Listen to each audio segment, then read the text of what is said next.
Jelly stays on my mind.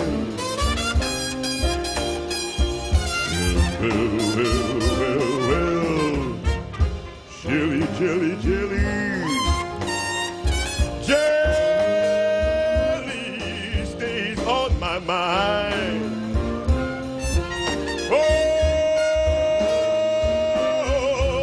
Jelly Roll killed my papa and drove my mother stone blind. Oh, yes, it did.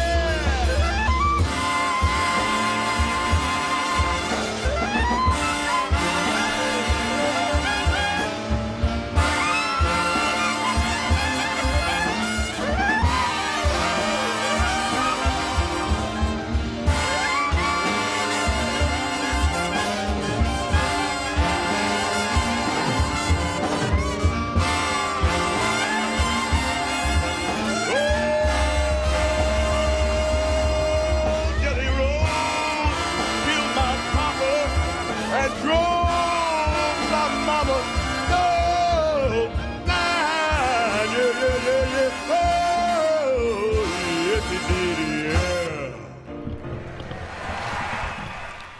Good morning. You're listening to WRD 96.1 FM, 900 AM. You're listening to The Source. You're listening to Black Women's Leadership. I'm Joanne Bell, and I'm here with Emma Chappelle. Good morning, Emma. Good morning. How are you doing? Oh, I'm feeling okay this morning. Yes, me too. It's a beautiful day. It is a little chilly, and I think it's going to pick up. I love spring. I do and too. summer even more. Much more. I like spring and fall. Well, I think we have our third amigo who just ran through the door, Rita Hill. She's going to get herself together. So this morning we have a number of things we want to talk to you about, and at 12 noon we're going to have Councilwoman Maria Sanchez on, and I'm sure you'll have some questions for her. Leading up to the May primary, we're going to be committed to bringing the issues to you. And we're going to call this What's on the Ballot. What's on the ballot in regards to the mayor's race? What's on the ballot in regards to city council? What's on the ballot for the sheriffs? What's on the ballot for the judicial? What's on the ballot for the Register of Wills? We think that being informed is the best tool that you're going to have. And if you're informed and you make decisions that are not in your best interest, then you'll be guided and you'll live by that. But it's going to have to be something that we have to take a look at.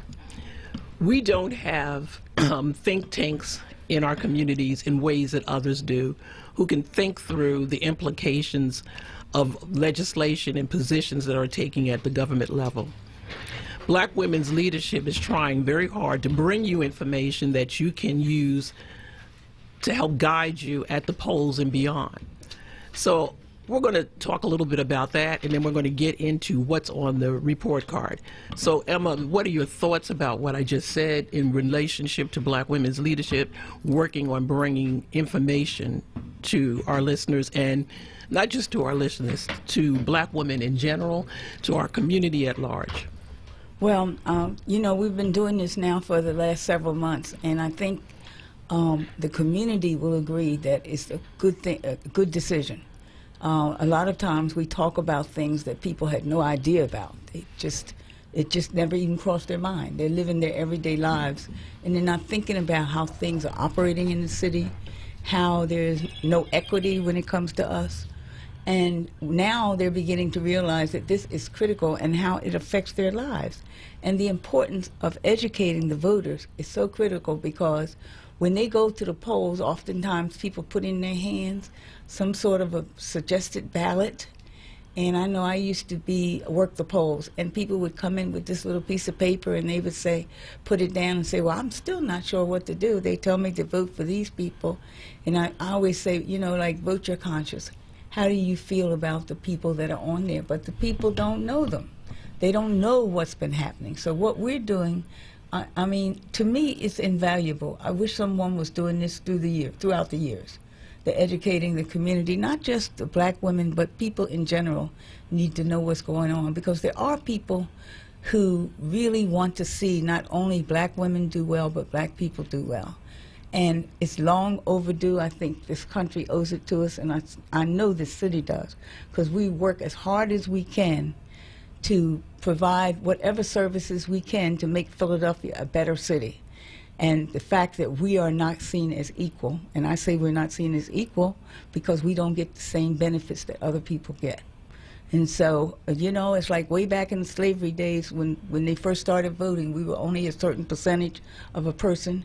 And when you don't give us the full rights that we deserve, we're only a certain percentage now.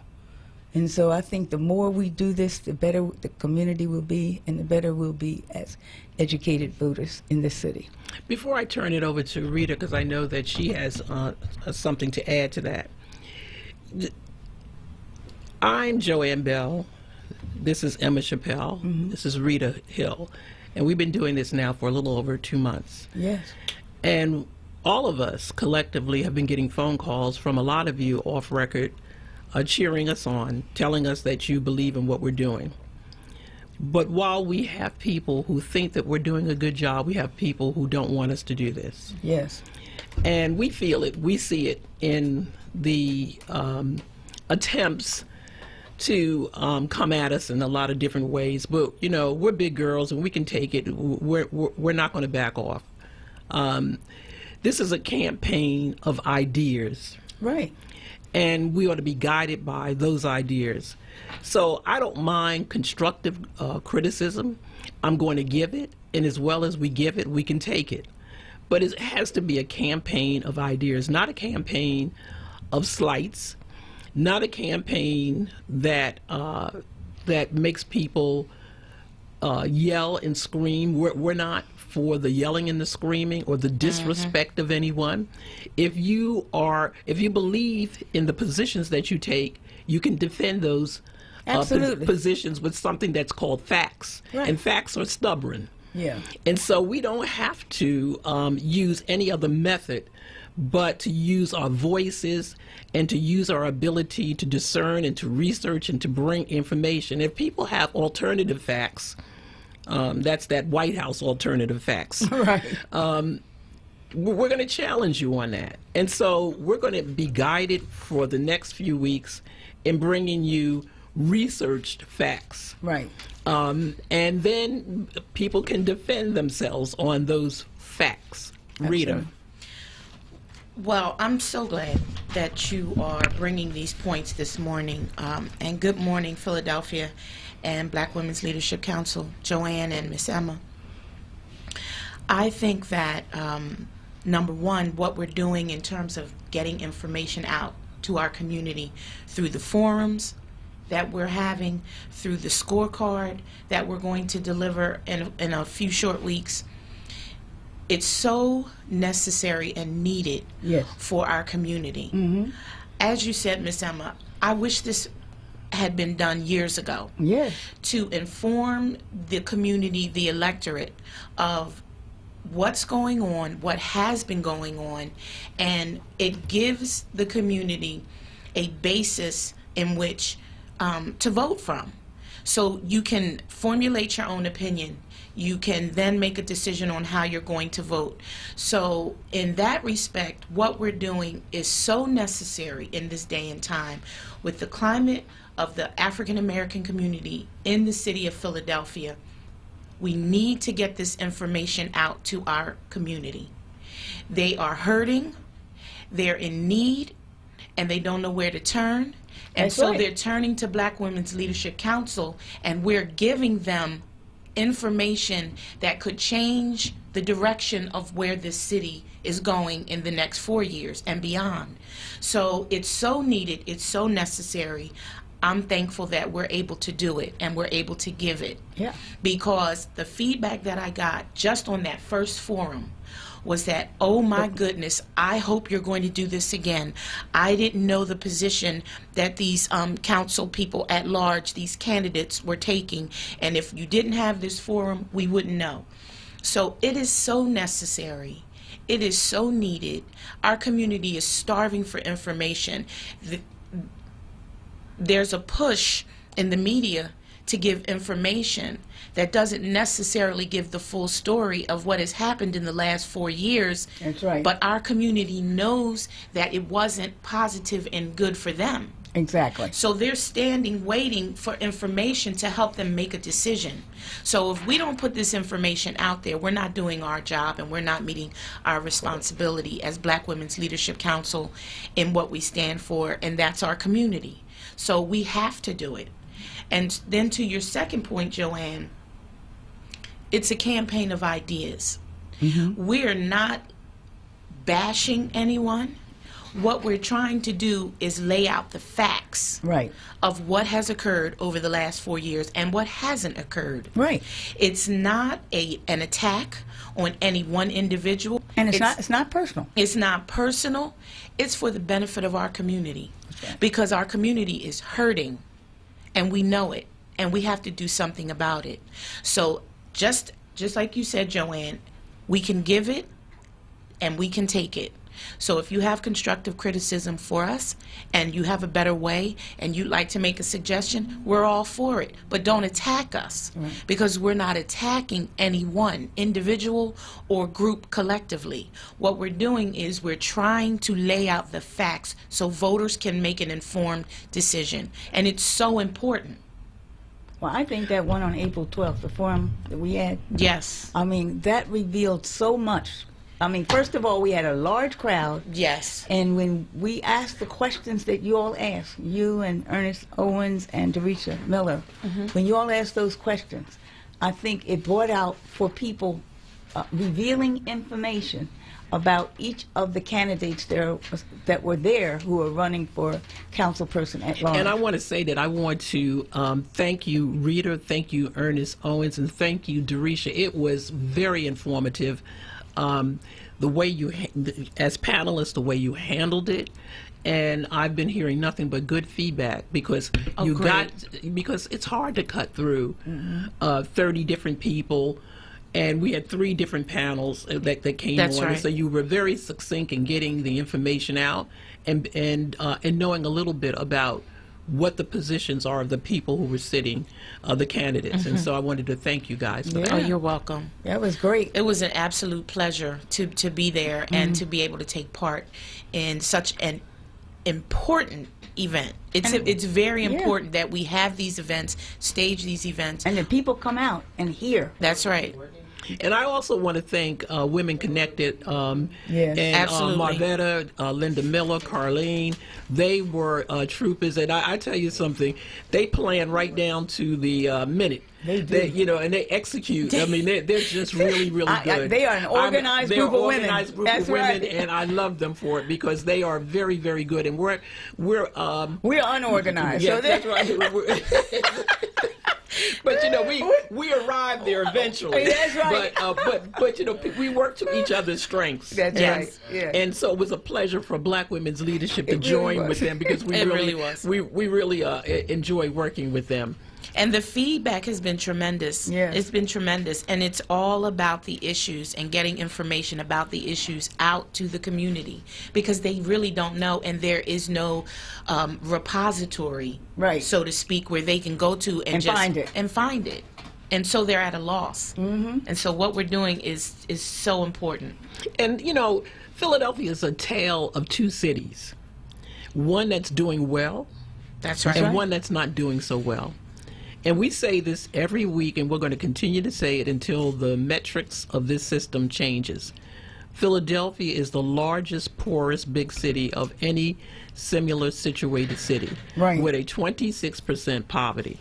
And folk want us to believe that what happens, the reason why we arrive here because somehow it's something that the people who are poor did, and it's not something that happened to them.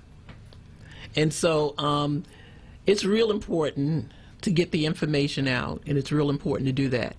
So we have some people who are lined up, but we have to go to commercial, and then we'll come back and take the calls that are waiting. You're listening to WURD 96.1 FM 900 AM, and we'll be right back. The Source. The Source. Weekdays 10 a.m. to 1 p.m. Special guest host Renee Chanel Patin every Monday in April. The Source. Exclusively on Word Radio and WordRadio.com. Word family, our friends at Amoroso's Baking Company are hiring right now. Amoroso's has been baking the delicious bread in our community for over 100 years, and they want you to join their team today. The old and the young love Amoroso's, and they're hiring right now. Check it out. They offer fair pay and provide health, dental, and prescription plans after 90 days of employment. Call Scott Drummond at 215-863-8801 or visit amorosos.com for details. This is Word Radio, independent black media. New Season Books, your source for stories that heal, is now accepting pre-orders for Sex and the Church Girl, a powerful collection of essays exploring the views of Christian women on sex, sexuality, and the church. Available May 14th. Visit newseasonbooks.com for details. Independence is a precious thing, but now and then everyone needs a little help. Isn't it good to know that getting the help you need doesn't mean drastically changing your life? Always Best Care Philly in Delaware is there to give you just the amount of help you need, from a few hours a week to as many hours as you need, handling everything from light housekeeping to meals, and so much more. Don't struggle. Contact Always Best Care and see how easy it is to age in place. Call us at 302-409-3710 or visit alwaysbestcaredelaware.com. Listen to Word Radio on the go with the Word Radio app. Search for WURD in your favorite app store today and take us with you wherever you go. Stay connected to Word Radio, independent black media. You're listening to The Source On Word Radio. 96.1 FM and 900 AM WURD.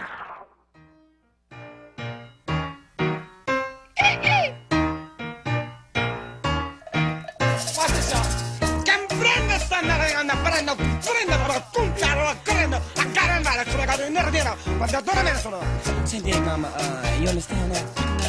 Well, like I don't understand how you can, because like I've been to, Paris, Beirut, I've been Iraq, Iran, Eurasia, I speak very, very fluent Spanish.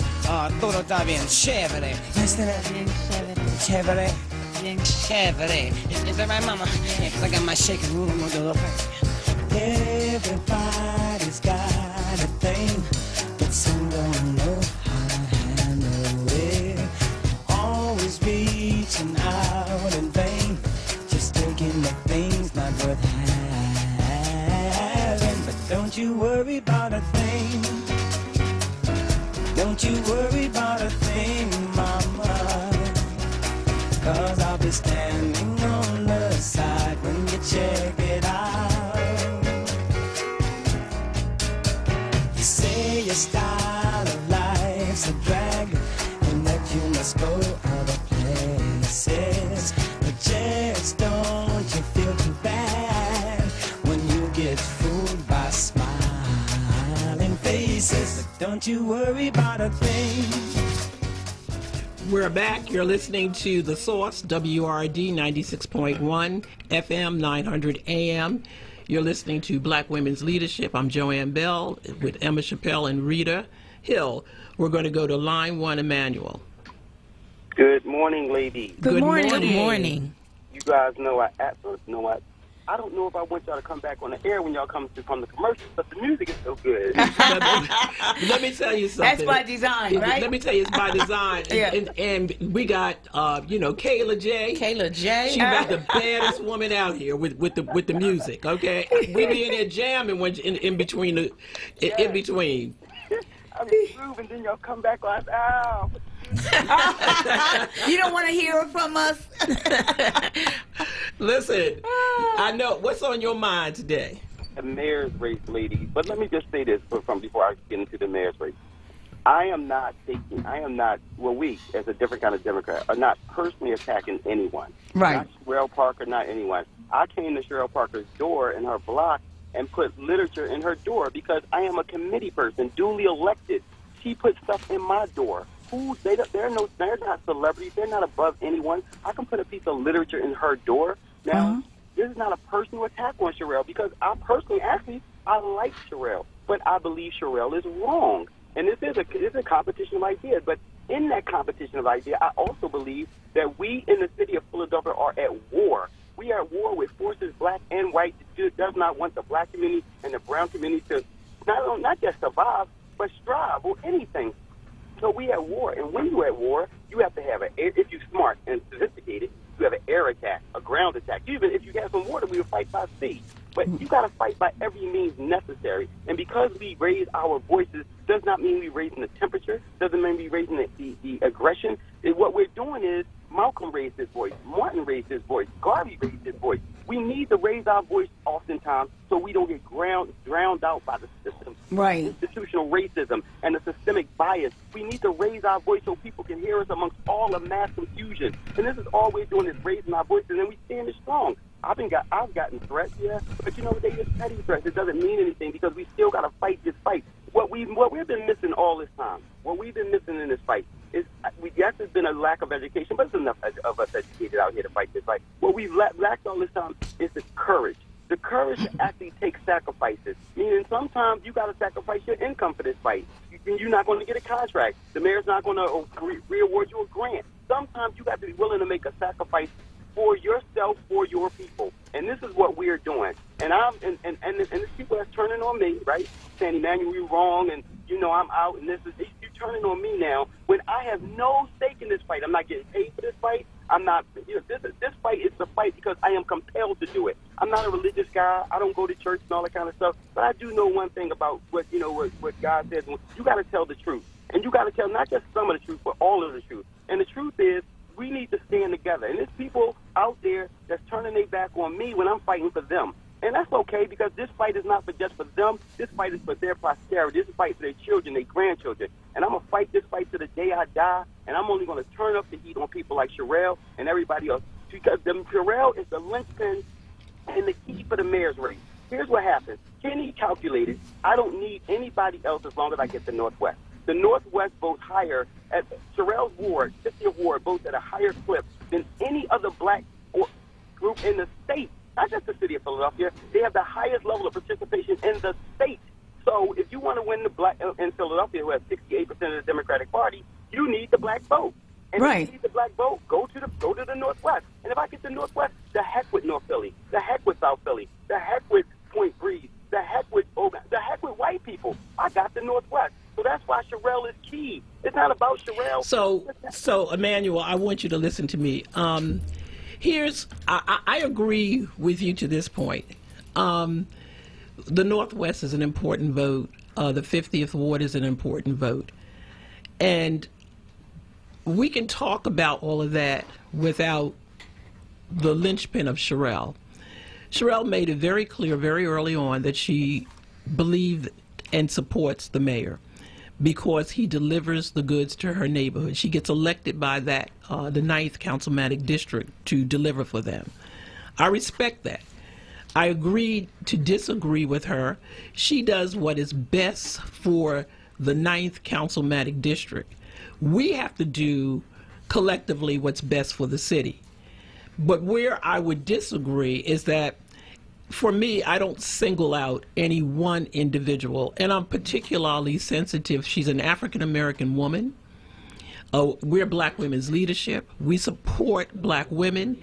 We can disagree. I don't agree with every African-American woman, but we can agree to disagree. I think if our issues are strong enough, we're in a campaign of ideas, and she presents her ideas and why she believes what she believes, and we'll present our ideas and we believe what we believe. I've also known you to be a person who fights very hard for what he believes in. And sometimes you fight so hard, I don't know where you get that energy.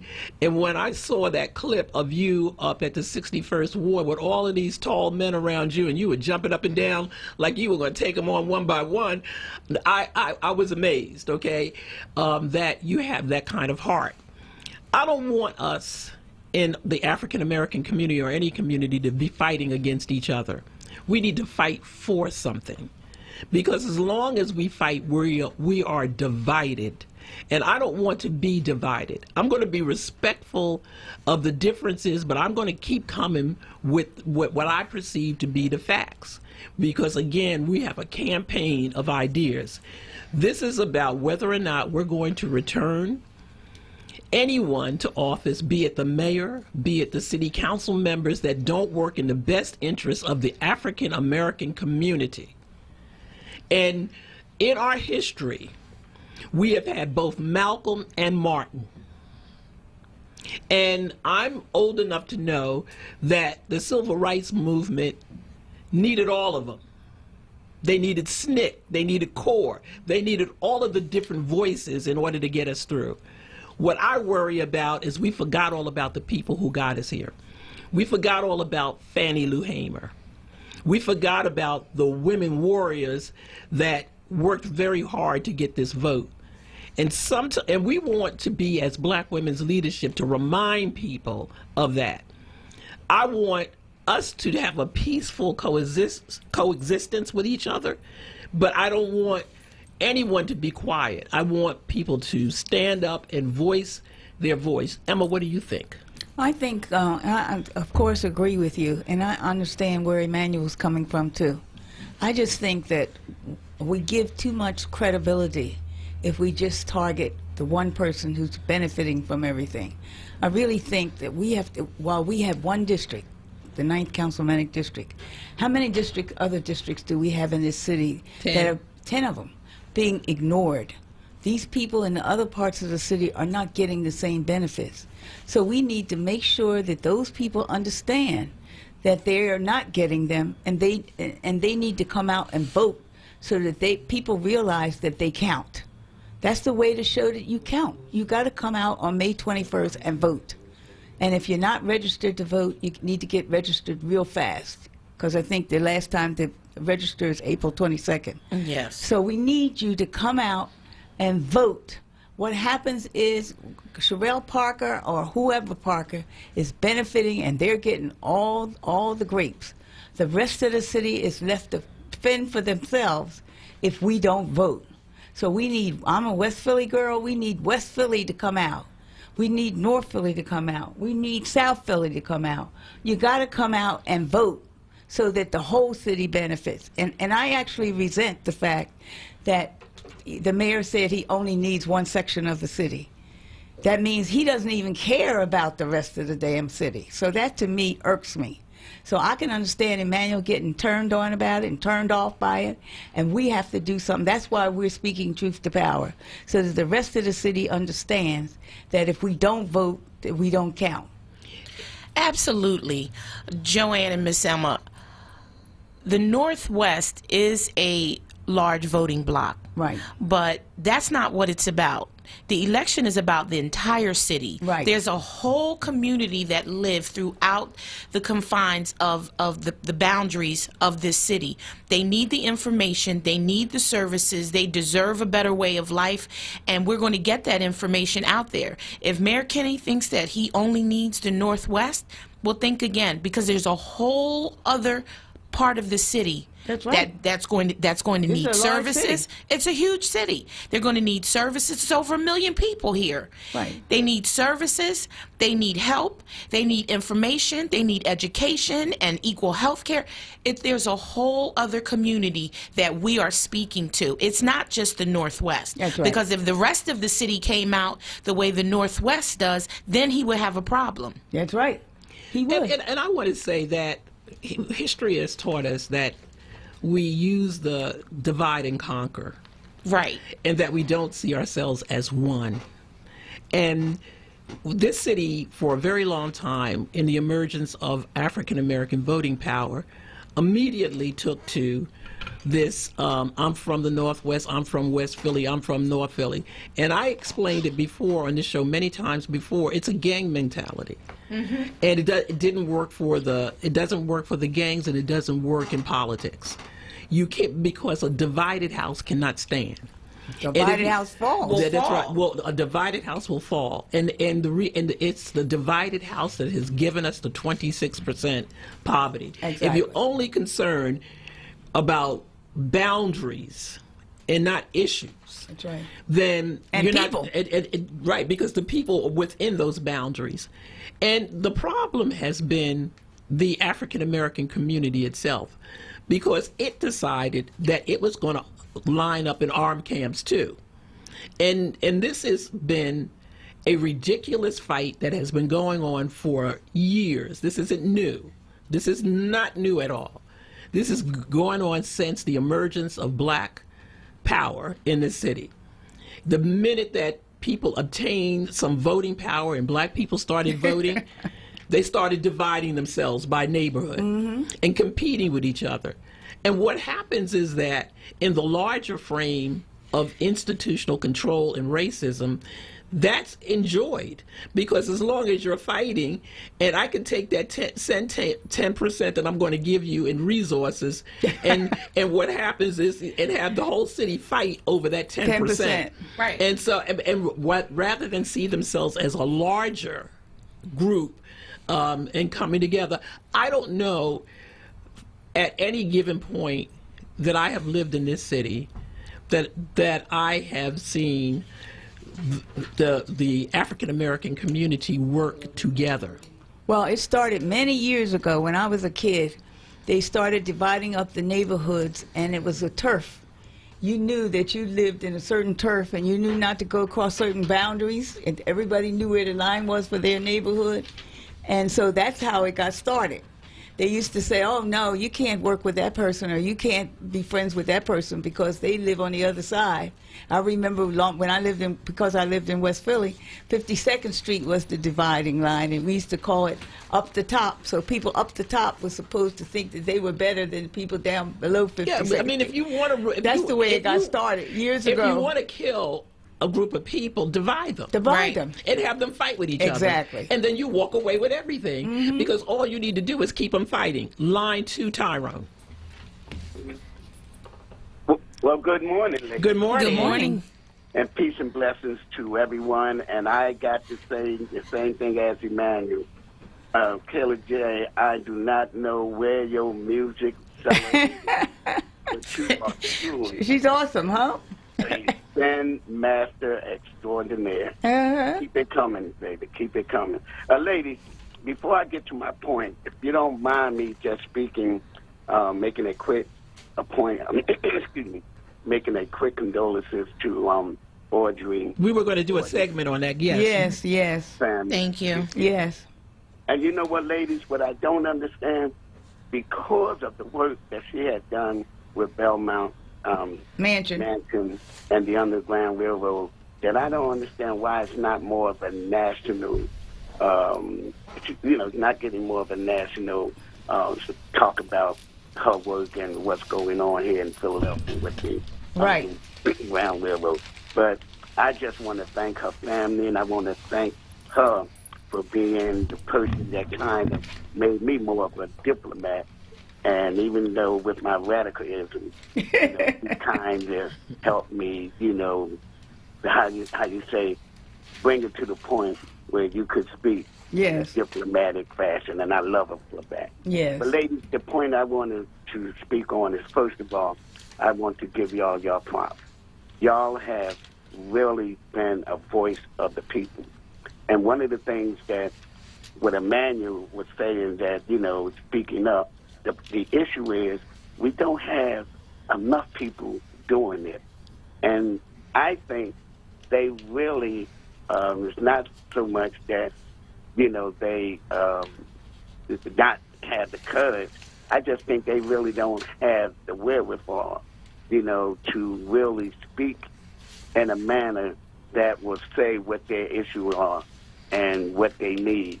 So I'm thanking God that you are saying that. And well, thank you. God that you are speaking truth to power. And I don't care about anybody that's coming at y'all. And one of the things we do know, anytime anybody speaks for the less fortunate, speak for the have-not, because the have want to have it all, it's an issue. So thanking God for y'all. Keep speaking up. And I don't give a darn about what those naysayers say about what y'all doing. Y'all are truly speaking for the people.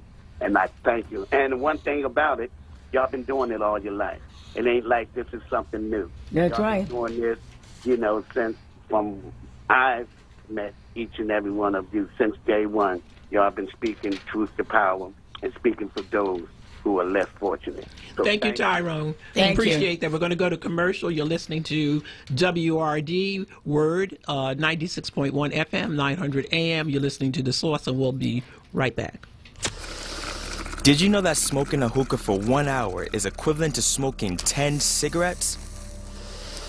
Or that a single black, Dutch, or Switcher cigarillo has 3 times as much tobacco as a cigarette. Even the leaf wrap is full of tobacco and harmful to your health.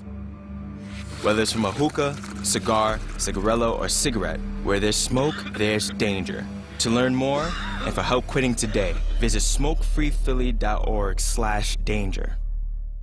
This is Cody Anderson. Palace Travel provided me with one of the most memorable trips I've taken to Ghana, West Africa. Palace Travel specializes in tours to Africa, including Ghana, Senegal, and South Africa. Throughout the year, Palace Travel has scheduled trips to Africa, including the next Panafest celebration in Ghana, July 2019. The trip of a lifetime, the historic return of the African diaspora after 400 years in the Americas, August 5th to 14th. Africa's improvement on Coachella, the annual Afrochella Festival in Ghana, December 27th to January 3rd. Ring in the new year in Ghana. Call Palace Travel to reserve your place on one of their scheduled Africa trips with convenient payment plans. Call Palace Travel today at 215-471-8555 or visit their website at palacetravel.com. Support independent black media and join the onWURD movement now at 215-425-7875 or visit wordradio.com. Pennsylvania is in the midst of the worst ever overdose death epidemic and the worst public health crisis in the last 100 years. The Pennsylvania Department of Drug and Alcohol Programs is leading the efforts to prevent and reduce drug, alcohol, and gambling addiction and abuse, and has undertaken initiatives to reduce the human and economic impact of the epidemic with the prevention and treatment of substance use. If you or a loved one is struggling with addiction, get help now. Call 1-800-662-HELP. That's 1-800-662-HELP. Call today. A place like home 2, located 2276 Georges Lane, provides a clean and active environment for seniors, including referrals, daily cognitive therapy, podiatry, exercise, arts, and crafts. Call 215-878-1200 now. You're listening to The Source on Word Radio, 96.1 FM and 900 AM WURD.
We're back. You're listening to WRD 96.1 FM, 900 AM. You're listening to The Source. You're listening to Black Women's Leadership, and we're going to go directly to the lines. Line 3, Ron.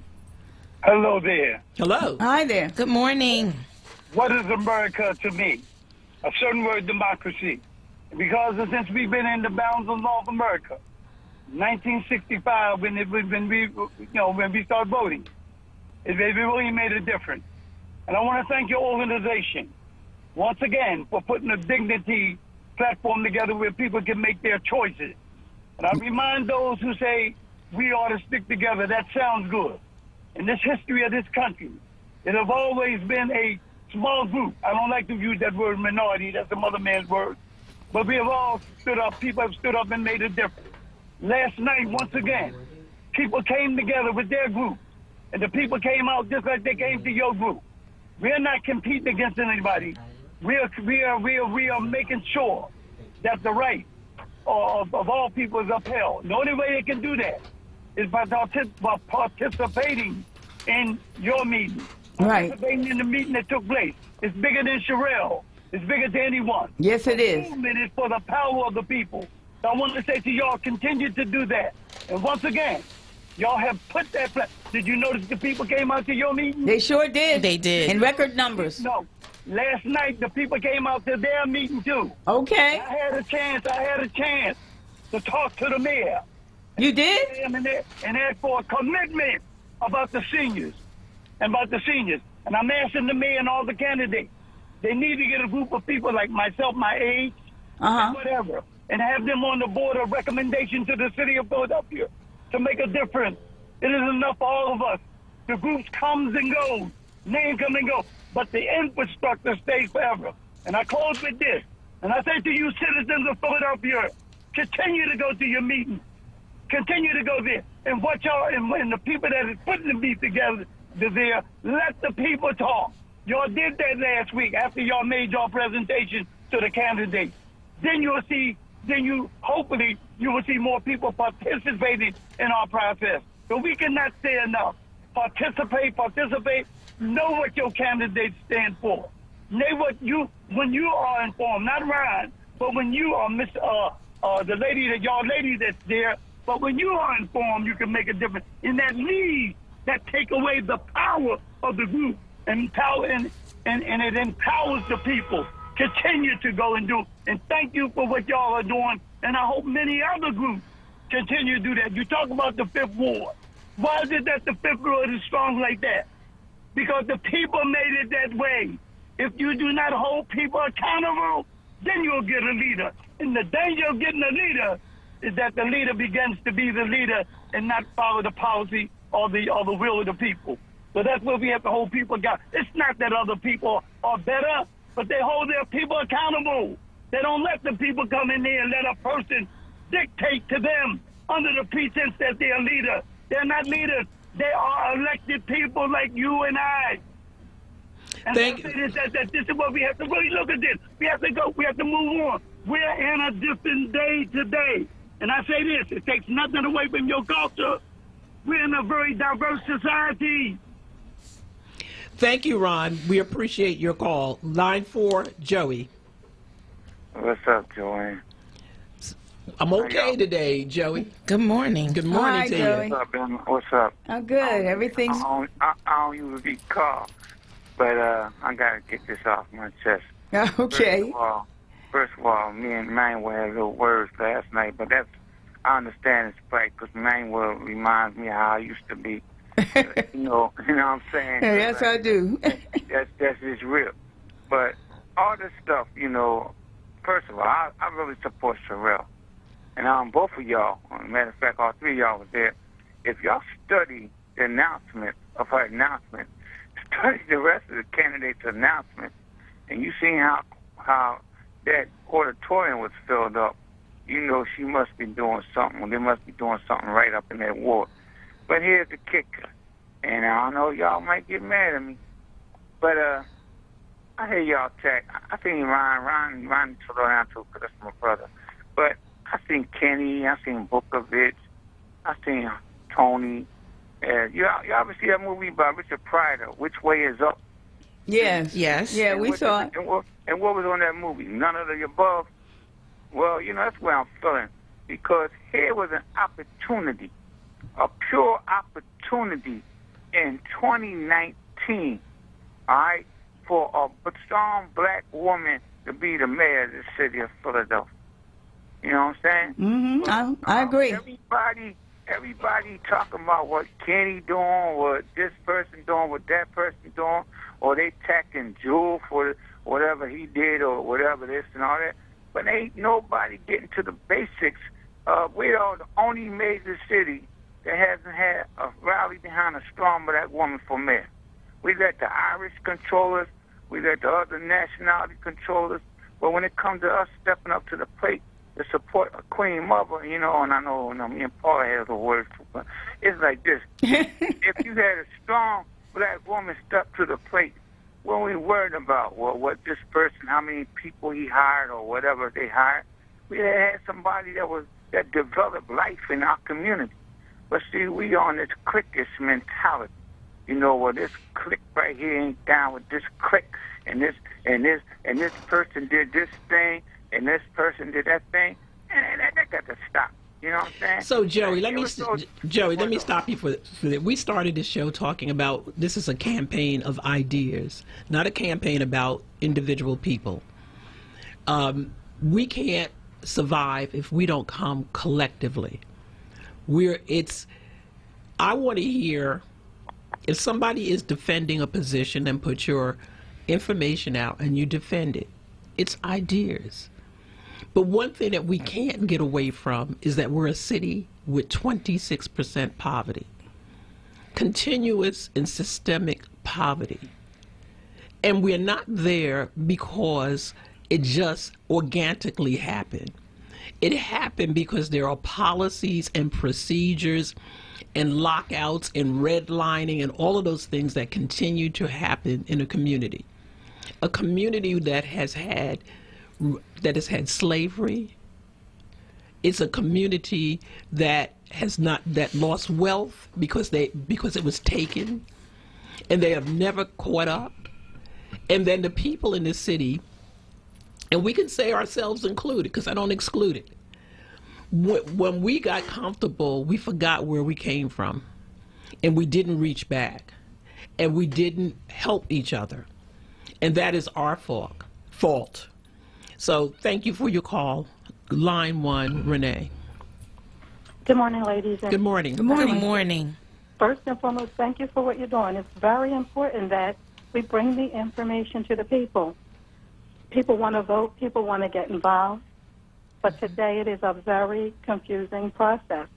I'm a person who thinks that I'm informed. However, I just learned last night there are 25 judges in the race. Well, you're informed now. Well, but the 25 judges, the judge's position is one of the most powerful that we have in the city. Yes, it is. It's very important. The most confusing. So I appreciate what you're doing, and I want to thank you for it. I also appreciate Emmanuel. He gets a little bit hot-headed and loud, but he's kind of right in a way. We need to bring the fight to the street. We need to bring the fight to the people. But on your position of unity, we also have to unite. We can't just single out any one particular person. Yeah, because we're all, I thank you, Yes. Renee, we're all in this together. And we see this in history. It's a divide and conquer.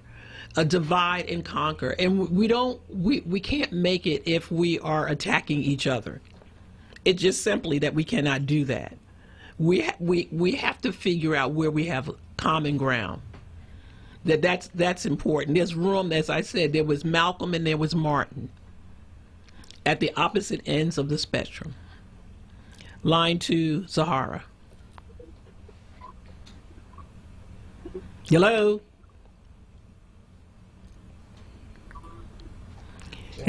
Hello? Good morning. Good morning.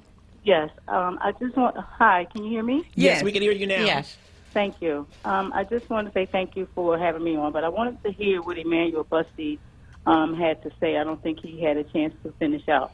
But I'm just going to say that I don't think that Emmanuel is trying to divide the city. Number one. No, let me correct you. We're not talking about, before I let you go, none of us have said that Emmanuel is dividing the city. Let's be clear. If you started from the beginning and heard our show, we say every week that the city is divided by districts. And the districts are councilmatic districts we're talking about, not the legislative districts or senatorial districts. And the resources is allocated through city government in that way. And so what we were saying, talking about the division, we weren't saying Emmanuel was dividing the city. So I'm going to let you come back, but let's make sure that we're clear about what we're saying. Go ahead. Thank you very much. And on that, the city, we are at war right now. and we have to expose those who are not for all of us. Sherelle does not just live in the 9th district, the 9th ward. She lives in the entire city of Philadelphia. So when she represents her area, she should also be representing the entire city. So because what she gets, it should be allocated to all of us. The dollar amount should not just stop where one person is working for that particular area. It's the entire city that's suffering. Her area, my area, and every other area. I pay my taxes too. I get out and vote too. Because my neighborhood is not big in numbers like hers does not mean that I should not get those things that her area is getting. My tax dollars pays her salary just as well. Sahara, we have to agree.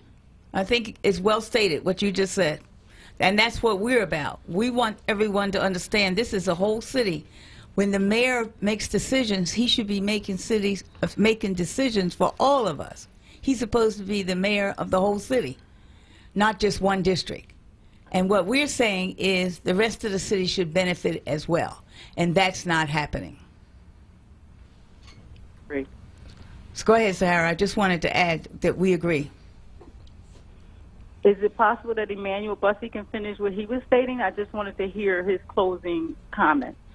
Well, we let him go for a very long time, so we had calls all backed up. So that's why we thought we heard everything that he had to say. Mm-hmm. Yeah. And he's welcome if he wants to call back and say some more, that he can do that. But we have the lines all tied up, and we were trying to be mindful of all of the people who are waiting to speak to us and to get through our schedule and to get to our commercials.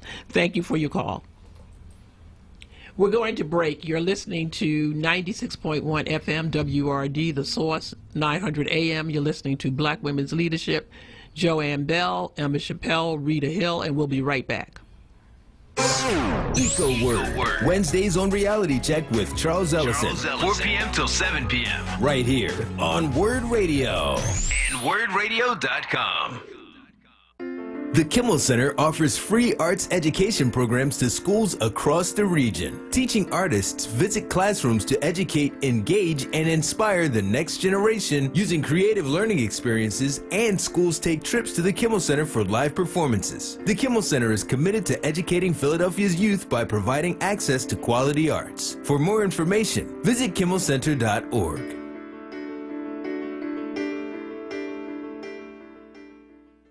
Open calendar. What's my schedule looking like? Next Thursday, you will be caught in an emergency flash flood between Park and First Street. What? No, that doesn't work. I'm busy then. Decline. Decline. Floods don't exactly work around your schedule. Disasters don't plan ahead. But you can. It starts with talking to your loved ones about making an emergency plan. So don't wait, communicate. Visit ReadyPA.org. Brought to you by ReadyPA.org, FEMA, and the Ad Council. Word Radio extends our deepest condolences to the family and friends of Queen Mother Audrey Johnson Thornton, President Emeritus of the Belmont Mansion. A public viewing has been set for Friday, April 19th from 10 a.m. to 8 p.m. at the Belmont Mansion, 2000 Belmont Drive, with homegoing services taking place on Saturday, April 20th from 10 a.m. till 2 p.m. at St. Luke's Episcopal Church, 5421 Germantown Avenue.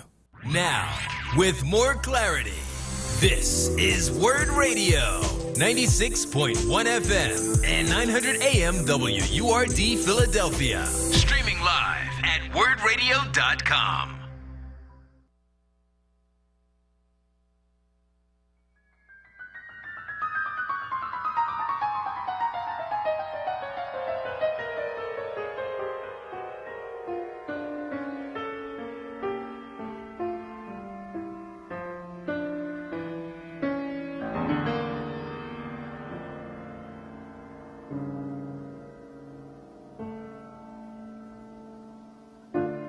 I've been so many places in my life and time. I've sung a lot of songs, I've made some bad rhymes. I've acted out my life in stages with 10,000 people watching. But we're alone now, and I'm singing this song to you. I know your image of me is what I hope to be. I treated you unkindly, but darling, can't you see? There's no one more important to me. Baby, can't you see through me? 'Cause we're alone now, and I'm singing this song to you. You taught me precious secrets of a true love, holding nothing. You came out in front when I was hiding. Now I'm so much better, and if my words don't come together, listen to the melody, 'cause my love is in there hiding.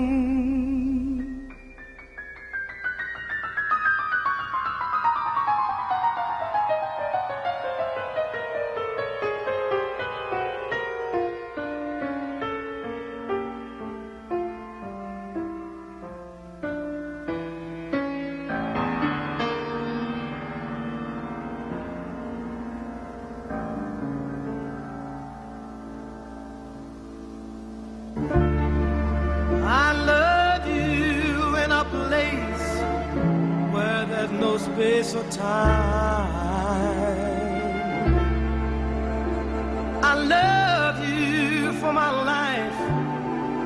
You're a friend of mine. And when my life is over,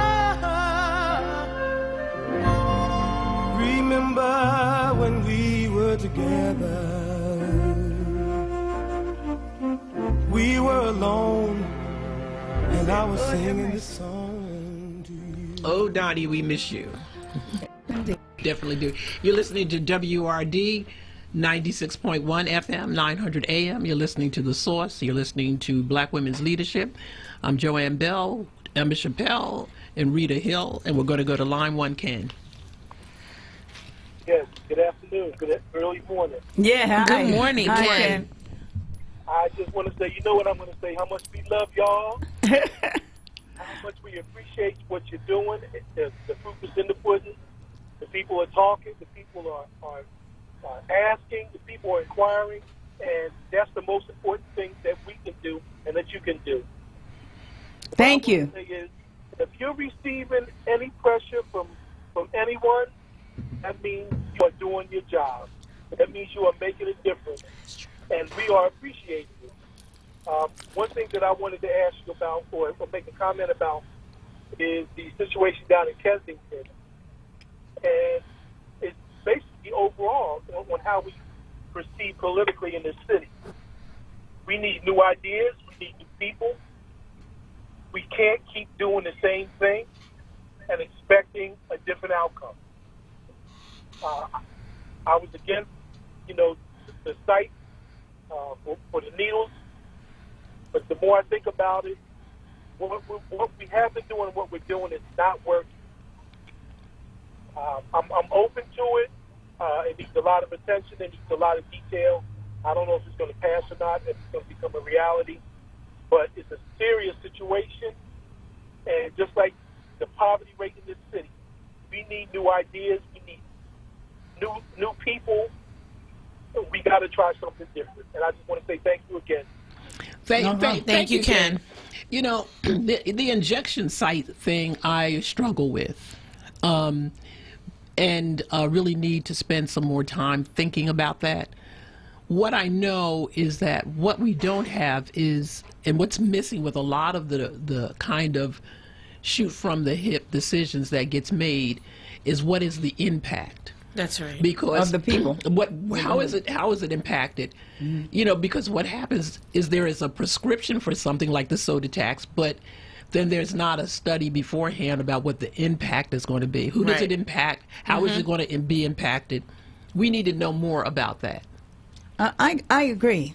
And I'm betwixt and between on it, too. It seems to me something has to happen somehow. And if they're going to do it, I think this is on the ballot this year, if they're going to have the injection site, it needs to be somewhere that is not affecting the other residents and their businesses. So we have enough land in this city, it seems to me, that it could be far out or to somewhere that is not affecting the residents, the kids going back and forth to school, the people, the older people, seniors who come out and try to go for a walk or something. That it needs to be more contained. Is it going to be in a building, and where is the building, et cetera, et cetera? And before you answer that, it is the other thing that many of these programs are in marginalized and struggling neighborhoods. Yes. And it's not in it's the NIMBY, not in my backyard. A lot of, and I'm going to say this because there's a lot of liberal people who have prescriptions for a whole bunch of cures of what happens for poor people, except that they don't want it in their own community. Exactly. That's right. But they can tell you and put all of these programs together, but they're never housed where they live. That's right. So that's the contradiction in service, and that's what I struggle with. Rita. And not only that, is that what you said is so true.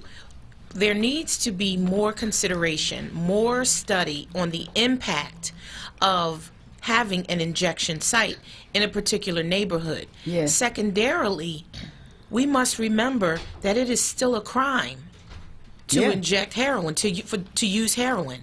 It's a crime, and therefore having an injection site puts the people who work there, the people who will use that injection site, it puts them at risk of being arrested. Exactly. Because it is still a crime in this city. So it's a crime to have it, it's a crime to use it, the heroin.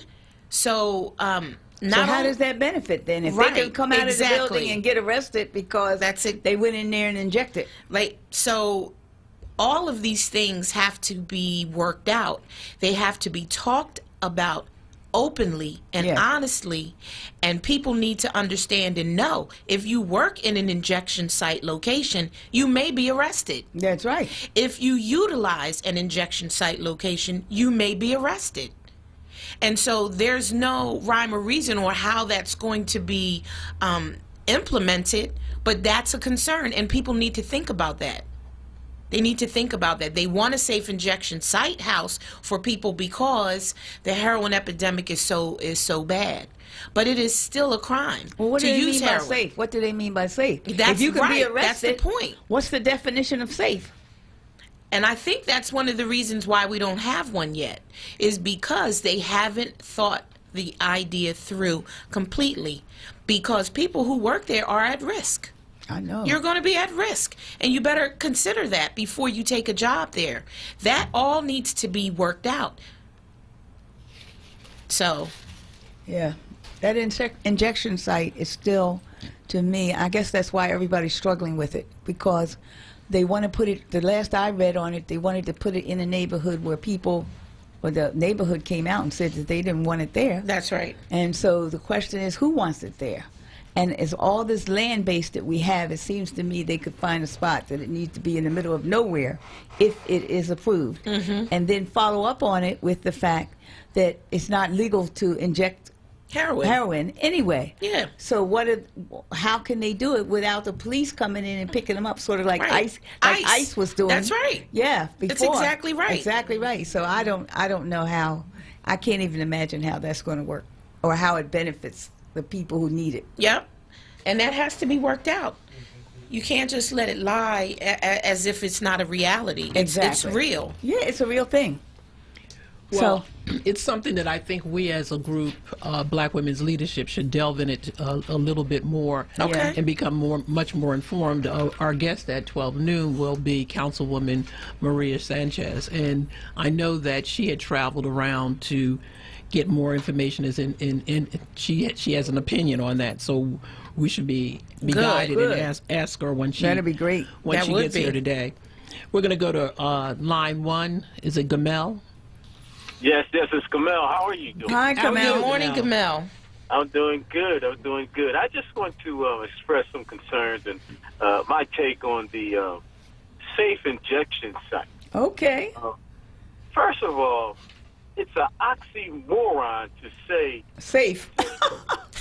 Safe injection. Heroin. There is no safe way to inject a substance like heroin that breaks down and destroys your body. It's just not safe. It doesn't make any sense. You know, but it does make sense because the way I look at it, you have to follow the money. And I did some research. Oh. Up in Seattle, they trying to do the same thing, and they are putting away $1.3 million for a safe injection site. How much skills do you have to have? Why does it take $1.3 million or any type of money when we need a lot of stuff in the city that we can be putting our money into? Number two, when these people, first of all, walking up to this site, it's not safe right there. Right. You got people with this illegal drug, like was pointed out, you got illegal drugs on them. Now, all the other legal people that don't have heroin, they're going to attack the people to get their heroin from, because they know they got it. They know they got it on them. Now, coming out, now these people are all high up. They're under the influence of heroin. They're not going nowhere. They're going to stay right there the same way they up and down Frankfurt Avenue and Kensington Avenue. So this whole thing it's just a mess. It's a whole mess. And it really needs to just be taken right off the table. It doesn't make any sense. What makes sense is stop the illegal heroin from coming in. Absolutely. That makes sense. It just don't make any sense to me. And I'm not I have a little bit of common sense. It makes no sense to us either. No. It's kind of like laughable because it's kind of ridiculous. Well, you know somebody's trying to figure out how they're going to make money out of it. But you know, it's already figured out. Somebody's figured out that they can make a lot of money out of it, and that's why they're recommending it. That's right. Gamel, one of the things that I thought, and I said, well, silly me. So you have a U.S. government with precision that can deliver a smart bomb from the U.S.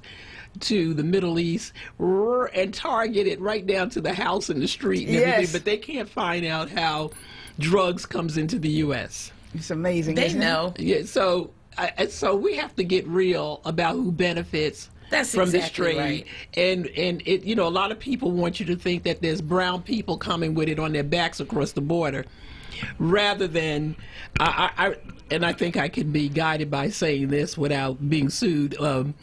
During the campaign for Senate in West Virginia, there was a coal miner who had been indicted and for a tragic accident at the mines. And so after he served his time, he was mad and he was mean and he was coming back and he was running as the Republican candidate.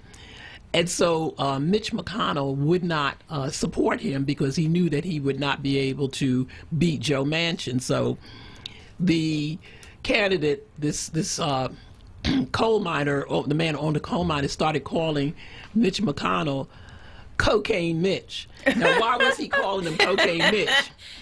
Because Mitch McConnell's wife, Elaine Chao, is the daughter of a multi-million-dollar, a billionaire Chinese businessman in China that is a shipping magnate.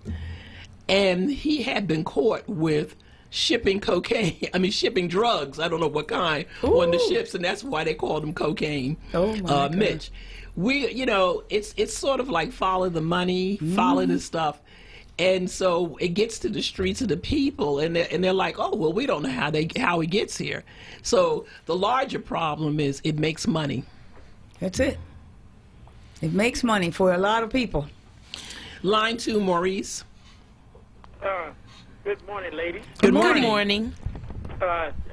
Sitting around listening to you guys is like back in the day out in West Philly, around my grandmother and the neighborhood women around, and I learned so much from them.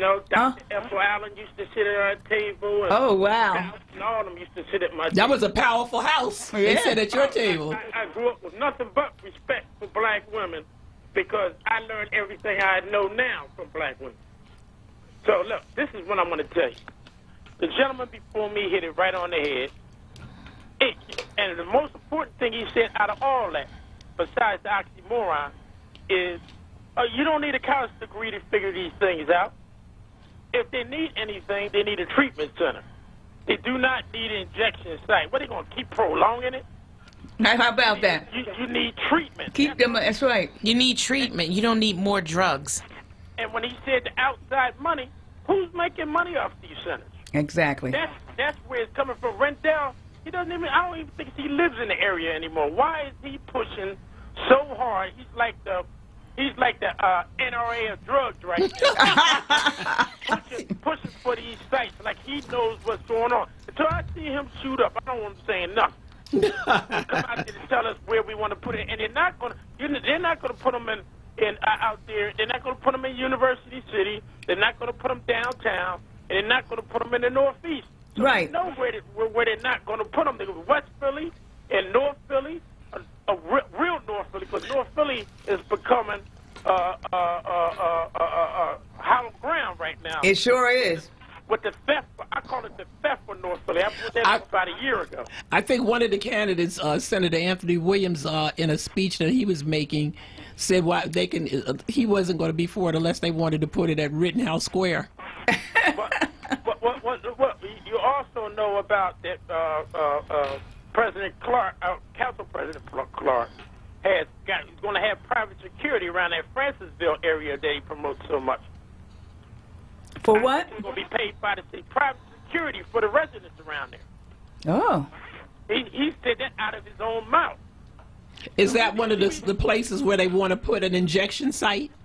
No, of course not, because them houses went up there 200%. They were going, the highest ones around there a couple of years ago was going almost 200. Now, you want where he put his project at, everything starts at 400,000. Wow. Right there, Broad and Brown. So, that's the theft for North Philly I keep telling you about. That's why they put the Met there, because they put a $69 million building there to raise everybody's taxes. Yeah. And you put Francisville there. Now, whoever had a home there for 40 years or longer got to go. That's right. So, I just want to close with this. We got this election coming up, and if we want to start getting people out to vote, we need year-round voter registration, year-round get out to vote, and we need to start with the most simplest thing that we always use, block captains and blocks, because they talk to the people in their neighborhood. We need to start having meetings with them maybe once or every 2 months and find out what do you need, what do you want, and then we can find out what's really going on with the neighborhoods instead of just going and asking a friend of one of these city council people to say, well, are they doing a good job? Yeah, they got me a parking sign last week. Oh, they having a barbecue next week. Okay. Yeah, we want so little. Yeah, that's not enough. So little. Yeah. We ask, thank you. We ask for so little that, and here's one of the more disturbing things.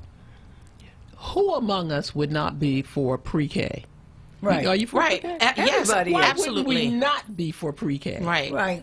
Who among us would not be for improving our parks and recreation for our facilities? children and libraries? Okay. But who among us would trade all of that off for your dinner and your food and your roof over your head? Right. No one. No one. Okay. But that's what they're saying. In other words, the mayor's platform and prescription for addressing poverty is those programs which will bear fruit maybe 25 years from now. Mm-hmm. But you don't spend time trying to put food on the table of the parents of the children who are struggling. I don't get that. And so when at the at-large candidates forum that we had, yes, I don't think any of the candidates who were for the soda tax ever addressed the poverty piece and what was that prescription for that. But so if you want pre-K and if you want rebuild, tell me now, what's the rest of the program to reduce poverty? Right. Home ownership is an important thing for wealth building. So gentrification is taking the homes away from people. We've already had the city controller's report and all of these other reports that says that we have an imbalance in city government employment. That's right. So the highest paid workers are not minorities. No. The lowest paid workers are a minority. Those who can't get a job in the building and trades are minorities. Where are the programs to address that? How are we going to address that? So when people tell me that they support carrying that tax on the backs of the poor, which disproportionately contributes to the soda tax, and you have pre-K being spread out and not subject to income limits, then you have poor people paying for other people's kids to get a good education. Right. Rather than the poor. Who could afford it Who could afford it in the first themselves. place. That's right. So, and people rave about that, and then we'll come back, and after this election is over, cry about all of the things that is missing. Who is going to stand up for the people who cannot stand up for themselves? Who's going to be the voice of the people? Who's going to do that? We're doing it. We're going to do it. We're doing it, and we're doing it now. Yes. And not only that, Joanne, but we do talk about the fact that it's an institution of racism that bears down on poor people in this city. It's the many different aspects of a poor person's life that come to bear that keep them in that condition. So we don't have the highest paying job, but there are some in our community that have middle management jobs that could afford a home and could build some wealth in their families. But Philadelphia is at the lowest among all major cities in the country in approving home mortgages. That's right. Black people with the same scores, with the same income ratios, with the same debt ratios as white people are not getting the mortgages for the homes in our communities. So you can do everything right, but there's an institution that's formed against you that stops you from being able to build wealth even if you have a decent job. We're gonna come right back to that, Rita, because that's one of my hot button issues about wealth building and the institutional blocks to building security and wealth in the African American community. We're listening to WRD 96.1 FM, 900 AM. You're listening to The Source, where Black women's leadership, and we'll be right back.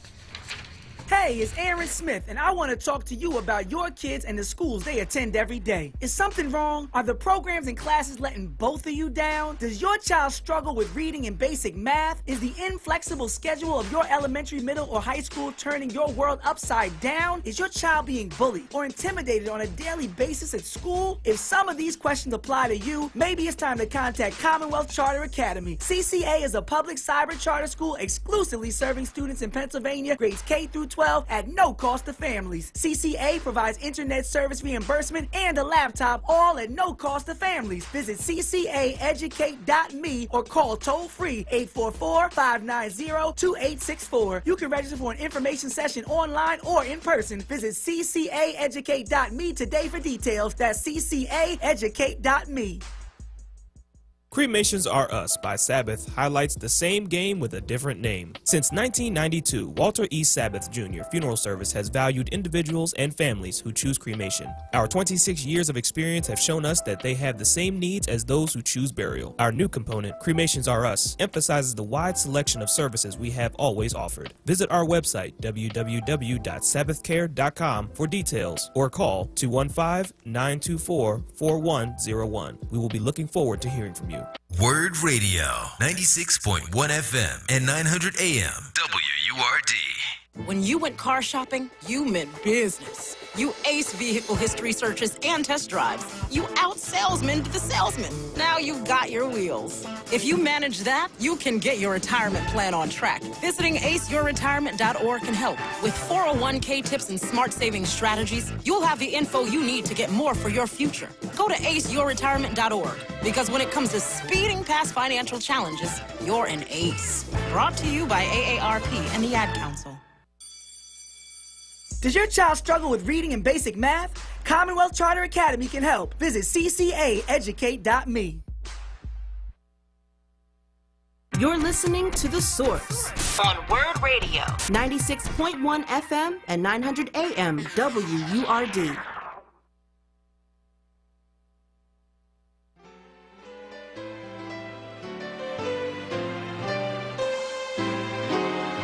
I've come through many hard trials, through temptations on every hand.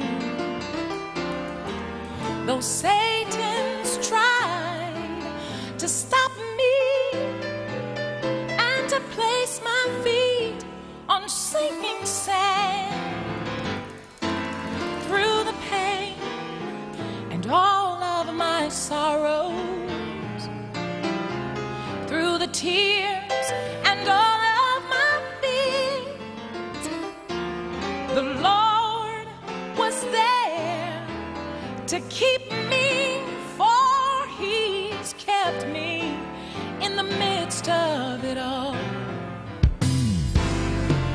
Not because I've been so faithful,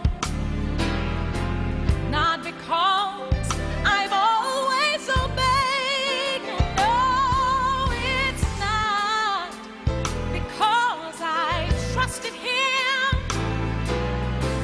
to be with me all of the way, but it's because He loves me so dearly. He was there to answer my call. He was there always to protect me, for He's kept me in the midst of it all. Oh yes, I have. Many hard trials, through temptations on every hand, and Satan was there.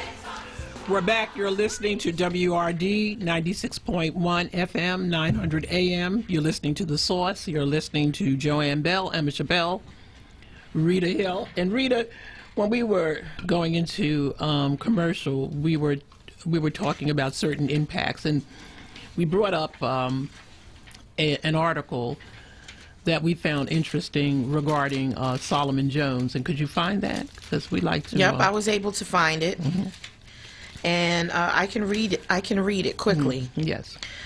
So in the Philly.com online magazine, Solomon Jones penned a story about sheriff's sale and who shows up to inform you about sheriff's sale on property taxes.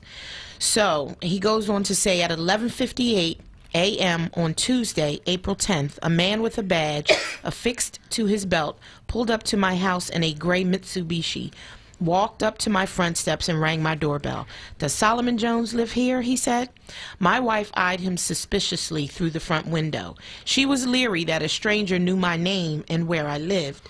She closed the window without answering his question. Then she called to tell me what had happened. I rushed home to find a copy of a property tax bill in our mailbox. The bill was for a property I own in a rapidly gentrifying area in the 19121 zip code in North Philadelphia. The bill, which was for $1,200, included a balance from 2017, the year before I acquired the property. I was confused. I'd received the previous 2 property tax bills in the mail, paying one in full and sending in a partial payment on the other. Why, I wondered, would someone show up at my home? Convinced it was a scam to try to scare me into selling my property, I investigated not just for my own sake, but for the sake of warning others in case it was a scam. What I didn't know at the time was this. Our mysterious visitor was from the Philadelphia Department of Revenue. More on that below, but first, some additional details. The property for which he hand-delivered the tax bill is in a zip code in which newly built homes are selling for $390,000. Older homes like the property I own are going to sheriff's sale in droves. I believe the city's pattern of tax-related sheriff sales in impoverished areas is helping to speed up gentrification, and poor people are paying the price. On Wednesday, 336 properties in Philadelphia will be sold at sheriff sale as tax delinquent. 42% of them are in a single zip code, 19121. As recently as 2013, data collected by the Pew Charitable Trust showed that the area was among the poorest in the city. Today, it is gentrifying at a rapid pace. As someone whose family has owned property in the area for more than 60 years, I'm both exhilarated and unnerved by the new development. That's because when property values in poor areas begin to increase, black people are often pushed out, and the government usually plays a role in their exit. It happened that way with urban renewal in the 1950s and 1960s, and that pattern seems to be repeating today. One tool the city uses to encourage development is the 10-year tax abatement, which goes to the owners of newly constructed or physically improved real estate in the city. In areas such as mine, gentrifying home buyers get the tax abatement while the poor have their homes auctioned for back taxes. In other words, the city offers tax breaks to those who can afford to pay for new construction and takes the homes of those who can least afford to pay their property taxes. Yes, there are attempts to make agreements with those who can't pay, but after that, a process kicks in. When it's apparent that you can't pay, the city declares you delinquent, and at that point it goes to the courts. Sheriff's Department spokeswoman Barbara Grant told me, First Judicial District then decides whether this is a subject for sheriff sale. The sheriff is the executor of that order. In the 19121 area, you have some of the deepest poverty. Those are the folks who are going to have the hardest time holding on to their properties. On the day the Department of Revenue hand-delivered a tax bill to my home, I was left to wonder whether the visit was a scam by someone who'd secured my address from public records, or a first step toward putting my North Philadelphia property on the sheriff's sale list. I called the mayor's office, and then I was put in touch with Deputy Revenue Commissioner Marissa Waxman. I asked her whether the man who'd come to my house to drop off a tax bill was from the Revenue Department. We don't hand-deliver tax bills to people's homes, she said. In some narrowly targeted instances, we have someone come to the property, but only if going for sheriff's sale. When the conversation ended, I was convinced that the visit was part of a scam, but Waxman called back later and said the man on my doorstep was indeed from the Revenue Department, and that he'd hand-delivered the bill because bills were bouncing back from my North Philadelphia property. Again, I was confused because I received the property tax bills in the mail and had just made a payment on March 16th. When I called Waxman back to get an explanation, she referred me to the mayor's office. Mike Dunn, a mayoral spokesperson, told me that the revenue employee came to my home because a 2017 tax bill had been returned to the city. My uncle, who previously owned the property, died in late 2016. There's still more to untangle, but as of now, I'm sure my property isn't going to sheriff's sale since more than half the old bill has been paid. But on Wednesday, as African Americans are continuously pushed out of the community, 143 others won't be so lucky. That's right. You know what strikes me? About Horrible. 2 Fridays ago, when the group had a bill submitted to council for tax amnesty. Yes. And I listened to this thing very carefully, and the revenue commissioner sat there and said that they had, I think, a 96% tax collection rate on real estate taxes. Sure did. And later someone testified that's because you're taking their homes. That's exactly right. This is an example of exactly what they're saying. And exactly it's been what going they're on. saying. And it's been going on. And it's we have gentrification, but what that article sounds like is that the city has a hand in it. Since when do you that you have so much staff that you can send a revenue department employee out to hand deliver a tax bill? For what, $1,200? Yeah. How do you do that? How do you do that? Who approved that?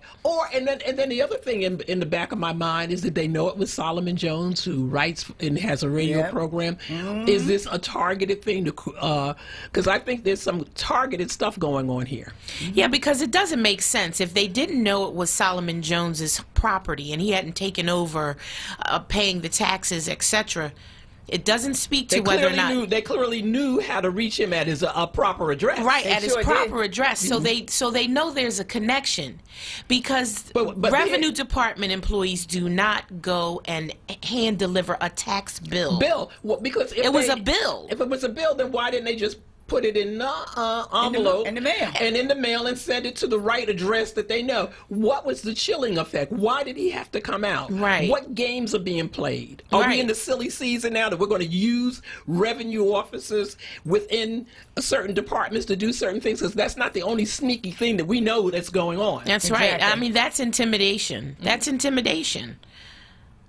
Well, but Solomon's not intimidated. No. But I'm just saying that is an intimidation factor that can be used. And if it's used against Solomon, it's used against others. Well, and I think he made it very clear. And what I like about the way he spelled it out point by point is that he is right. The other people there are not going to have that benefit. It's because he's woke that he knew what was going on. Why would Revenue be personally taking this as a situation? And not only that, he's able to financially take care of the tax bill. Yes, but what about the people who can't? Right. And that's how they're taking their homes and regentrifying. They're just pushing them out, sell the house, and if you can't fight back, if you can't afford to get a lawyer or somebody to represent you and fight back, then you're out of your home. You're out of your home. And the city is cooperating with this. The city is cooperating. That's the nerve. Well, it goes to, the thing is, it goes back to what we said earlier.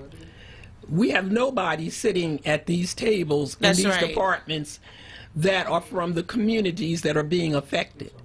We talked about that over and over and over again, and this is just another example about the absence of the people who are affected by it. Absolutely.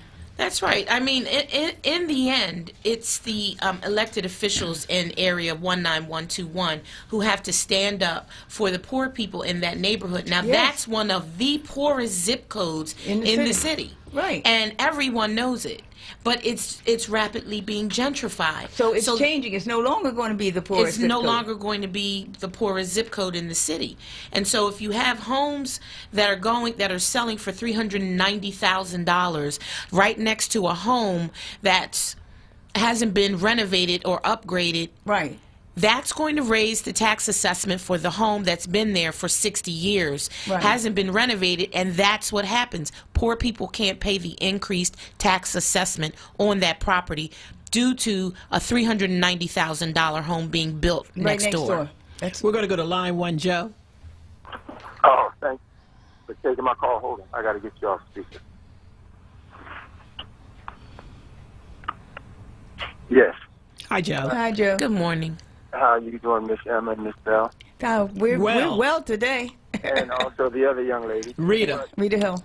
Right. You know, in war, I hate to say it, in war, you can,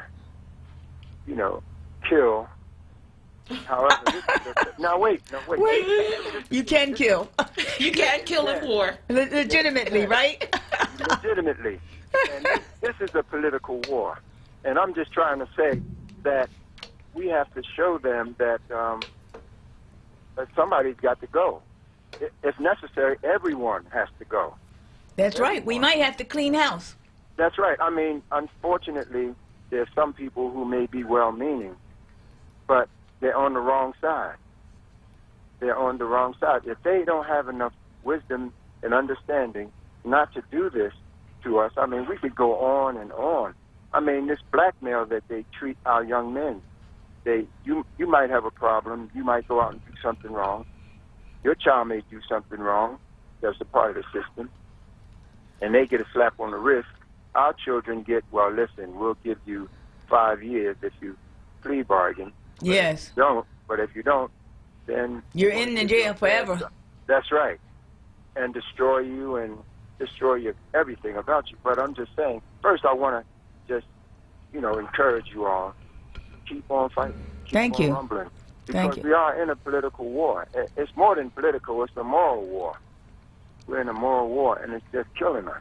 That's right. We're fighting for moral authority, Right. and we're trying to lift ourselves out of this encampment for or against what's good for me politically, what's good for me personally, financially, what's good. For the city, But it's never about what's good for all of us collectively together. Right. And may I say one more thing? Sure. That let's not think only the candidates that are now vying or candidating for these positions is the end of the story, because you still have independents that may interject themselves into the race after the primary. I mean, after May, Yeah. whatever day. After the election. After the primary election. So, I mean, there are people who are thinking about it, I know, for sure, but they're not in this particular primary. So let's not think we have to get on the side of one of these candidates here. You know, our options are open. Perhaps it might even be somebody near us or one of us. So I'm just saying, fuck a good fight. But we gotta understand that this is a war. They've been selling us out, you know, Forever. For a long time. It's the system. Yeah. It's systematic, for sure. It's the system. It's built into the system. You know, Rosa Parks got on that bus that day. She was tired. Right. She worked all day, and she sat down. She didn't get on that bus with the intent to say that she had it. You get to a point where you have had it, and she said no. That's right. It's going to we're stop. at this point, I'm going to sit right here. We're at this point where we're saying, no, we're tired. We've seen too much. We've heard too much. And it's a cycle that goes on and on and on and on and on. And the poverty rate is just going to increase if we don't do something to address it. And it's economically, it's health-wise, it's education, it's law and justice. It's all these areas combined. They come together to form a barrier on the poor community to stay right where you are, and it's your fault. So to have the attitude that it's the fault of the person that's in the predicament, that they're in that predicament, is just ridiculous, because that they're all in of there the to no fault of their own. That's it's what people think. systematically designed to keep you in that system. Absolutely. We lost a lot of leaders in this city that would stand up. There's no Dave Richardson. I know. There's no Roxanne Jones. There is no Sam Evans. There's no C. Dolores Tucker. That's right. There's no Charlie Bowser. There are none of these people who stood up at any given time in the history of this city and said no. That's right. And so now we're doing it. That's what Black Women's That's what it's Leadership all Council about. about. That's what Black Women's Leadership Council. Line 2 is it Angel? It's all about. Oh, sorry. I got to go to commercial. Okay. You're listening to WRD 96.1 FM, 900 AM. You're listening to The Source. You're listening to Black Women's Leadership. I'm Joanne Bell. Emma Chappelle and Rita Hill will be right back. Young and woke. Fridays on Wake Up with Word, hosted by the rapping professor, Dr. Aaron Smith. 7 a.m. till 10 a.m. right here on Word Radio, 96.1 FM and 900 AM WURD. Come to the 2019 Faith and Spiritual Affairs Health Justice Conference on Friday, April 26th from 8 to 4 p.m. The city is building a movement for community health, healing, and justice in Philadelphia. Dress comfortably for yoga, line dancing, and other joyful movement. Learn more about this free event at foodfitphilly.org/healthjusticephl. Co-hosted by the Philadelphia Department of Public Health and the Department of Behavioral Health and Intellectual Disability Services. Be heard. Want another way to join the conversation? Follow us on social media using the hashtag onWURD. Be heard. Stay connected to Word Radio. Independent Black Media. What's cheesy, topped with a fluffy egg and crisp applewood smoked bacon? Easy. McDonald's new $2 breakfast deal. For a limited time, get a flaky bacon, egg, and cheese biscuit for just $2. And if you're craving something savory and sweet, get a delicious bacon, egg, and cheese McGriddles for the same price. Hurry in and bite into this tasty deal any day of the week. Only at McDonald's. Price and participation may vary. Cannot be combined with any other offer or combo meal for a limited time only. Wake up and text. Text and eat. Text and catch the bus.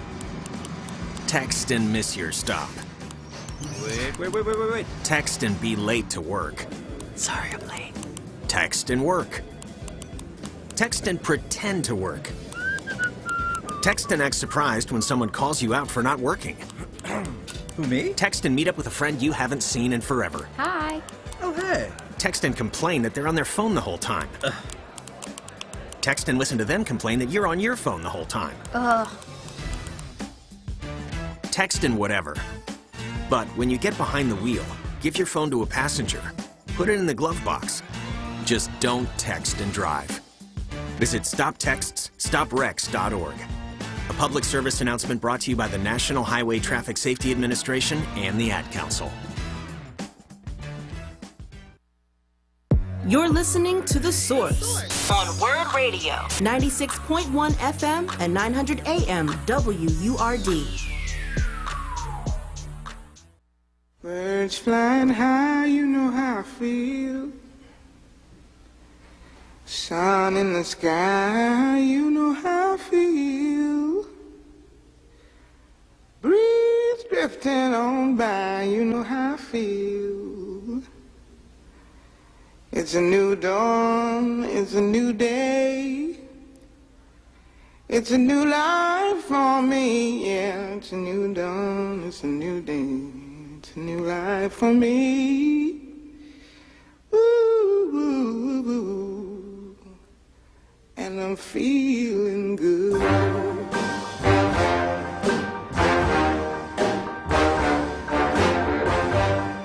Fish in the sea, you know how I feel. River running free, you know how I feel. Blossom on the tree, you know how I feel. It's a new dawn, it's a new day, it's a new life for me, and I'm feeling good.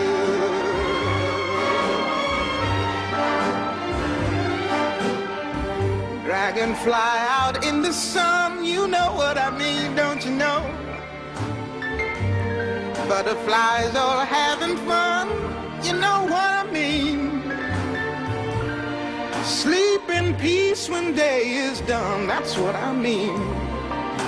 And this old world is a new world and a bold world for me. Yeah, yeah.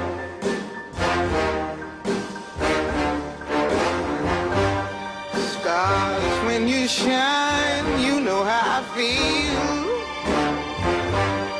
Scent of the pine, you know how I feel. Oh, freedom is mine, and I know how I feel. It's a new dawn, it's a new day, it's a new life for me.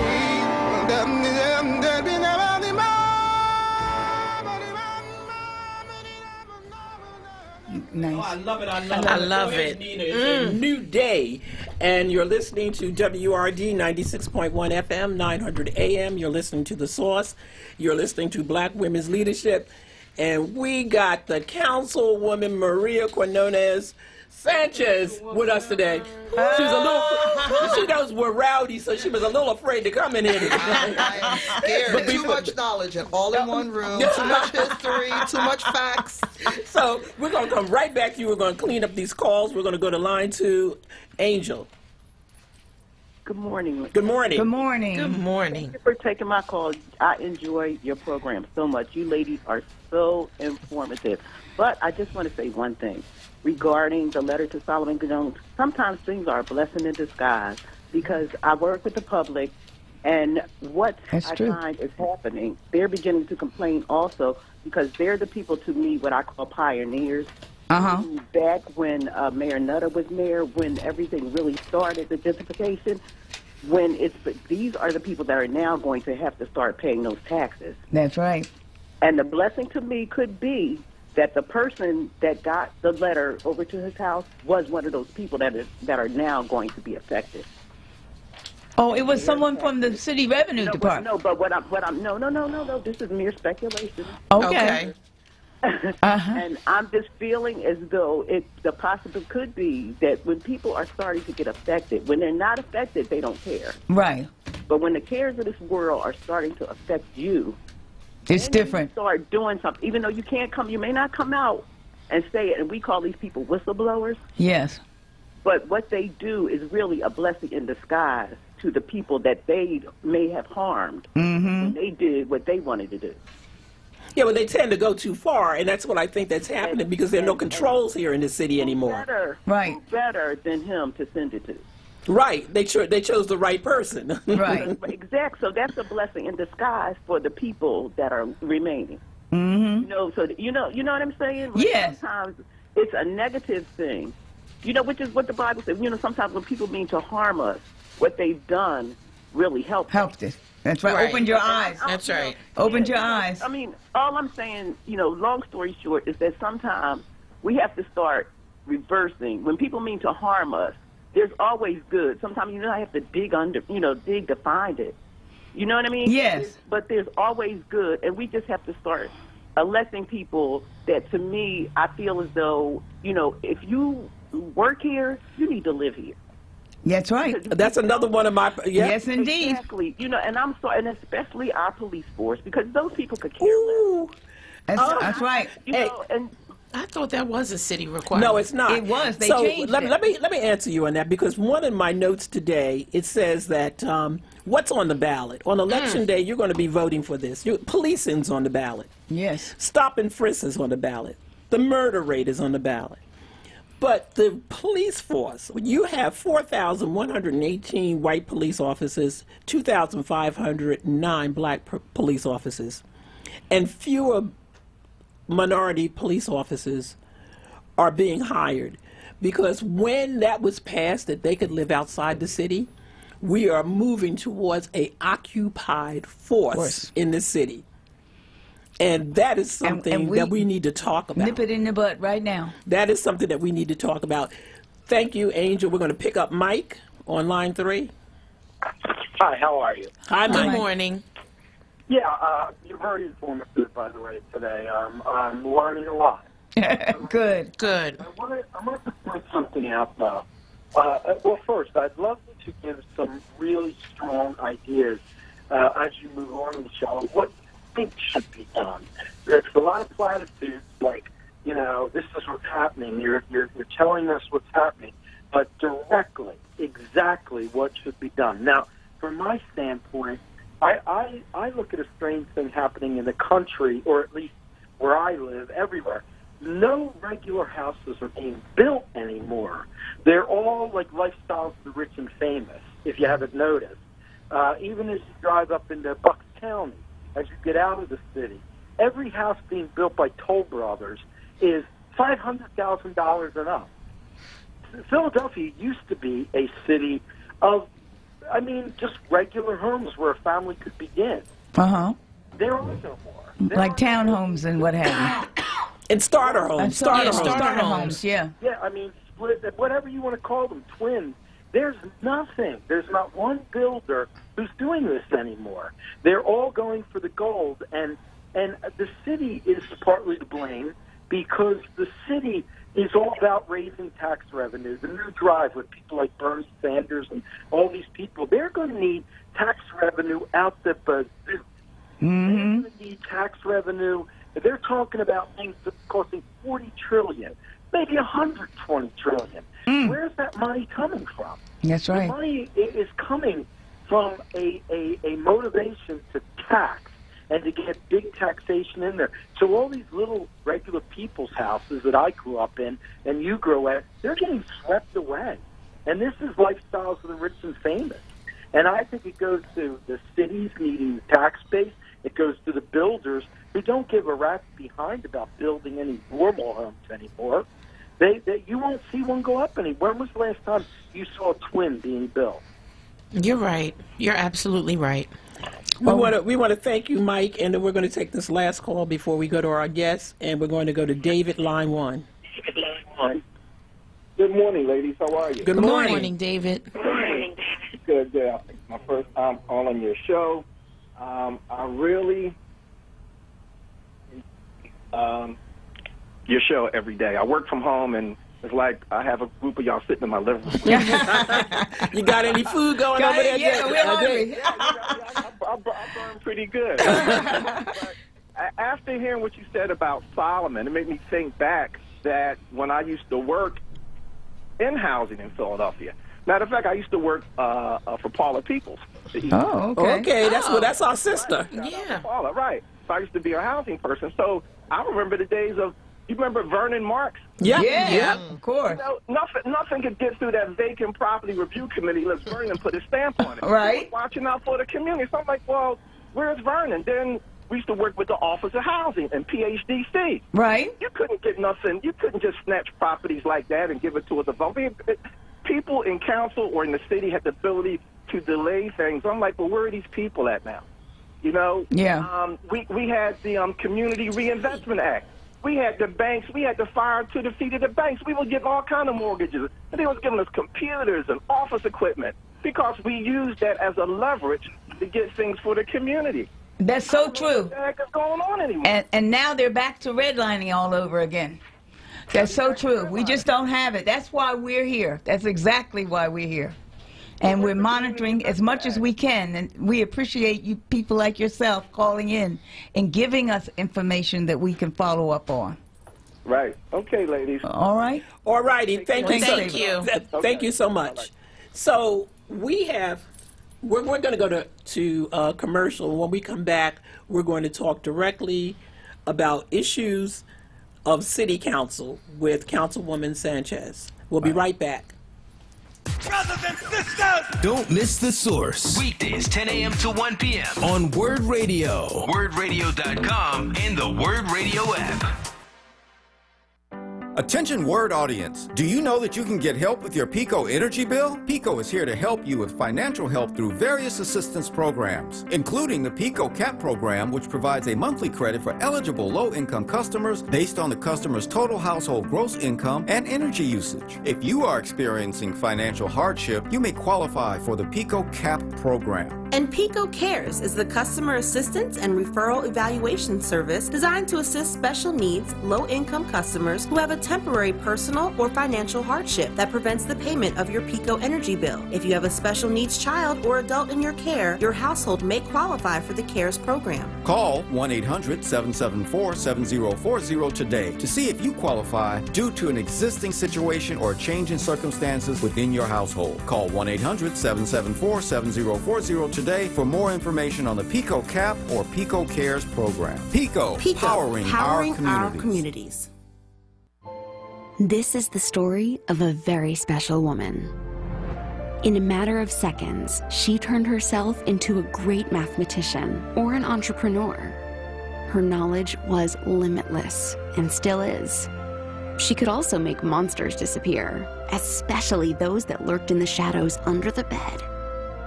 Once, this woman put back together a teenage girl's broken heart, which had been shattered in 1,000 pieces, just by giving her a bear hug. She masqueraded as a regular person at work, but as a superhero at home. Everyone knows her as Gabriella. I still call her Mom. Your hero needs you now, and AARP is here to help. Find the care guides you need to help, complete with tips and resources at aarp.org/caregiving. A public service announcement brought to you by AARP and the Ad Council. Drive in with the Rappin' Professor, Dr. Aaron Smith. Drive home with Charles Ellison. This is Word Radio, 96.1 FM and 900 AM WURD. Philadelphia, independent black media.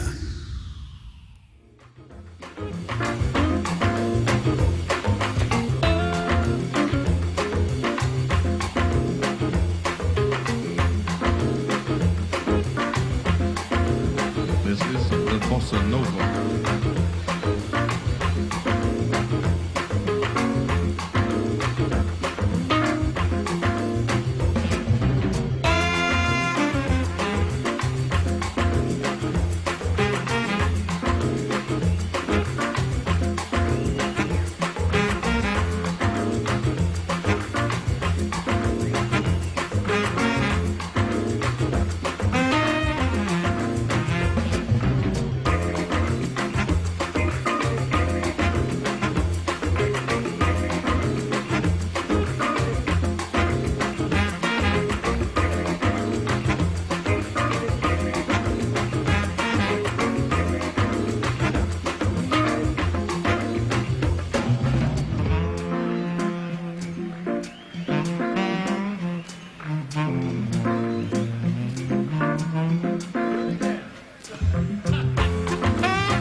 We're back. You're listening to WRD. You're listening to The Source. You're listening to Black Women's Leadership, 96.1 FM, 900 AM.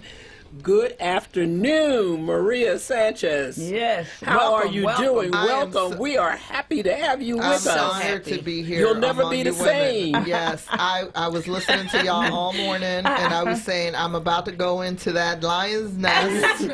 They're going to burn me up and send me to council with a sense of urgency. Right? Like, wake me up. Bring us up to date. What is going on in council? You heard us saying that we were talking about the injection sites. We said we were waiting for you to get here to talk about that. Yes. We want to talk about the soda tax.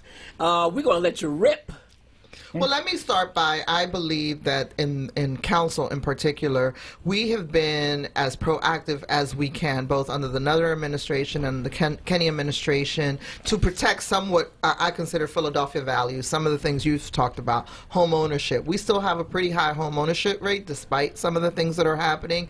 Council has been very on the forefront of that, you know, the $100 million bond to do housing preservation, to do, you know, bring back what was known as Fuller Loan before, you know, the home loan program. We have provided a robust, you know, senior freeze program, homestead program.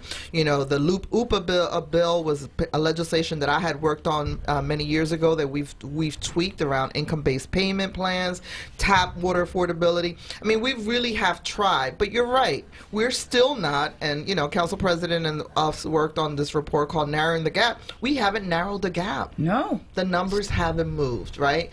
So the poverty numbers. It is, and so part of what is happening in the discussion around poverty now, and Philadelphia continues to be shamed, is we need to be more intentional, we need to be more deliberate, and we need to stop pinning one group of folks against another, which is, you were saying it earlier, Joanna, you kept saying when they keep us fighting, then we're not focused. I heard we're you not earlier. Focused. We're not. And that's exactly what happens, right? It becomes an issue of if you do something for poor people, you're not doing something for middle income, or you're not doing something for downtown. And see, my policy has always been, it's not an either or, it's an and, right? We vote for every single tax break for downtown. Nobody blinks, right? But that's considered an investment. But then if I say I need to do something on North Fifth Street, all of a sudden it's an expense.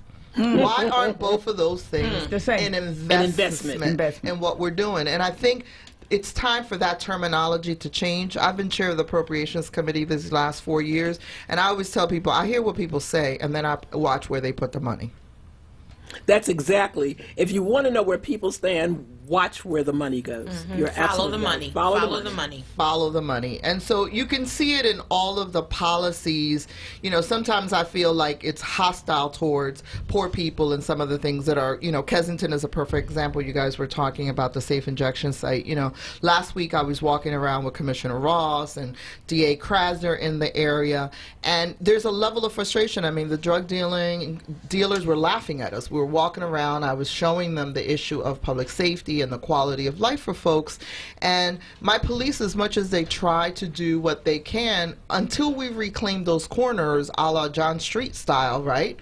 There's nothing we could do to stop. We know where the corners are, right? You wake up at 7 o'clock in the morning, you go to Kensington, you'll find out where they're going to give out free drugs. I mean, that happens. So we have to be more intentional saying, the police commissioner needs the resources to reclaim those corners, provide some public safety, make some real arrests, right? Not just the low level folks. The violence associated with this swing, I lived Hunting Park in the 80s, the crack epidemic, and everybody got arrested. The dealer, the user, the mom's house was taken away, and no one ever went back to Hunting Park and did restorative investment, right?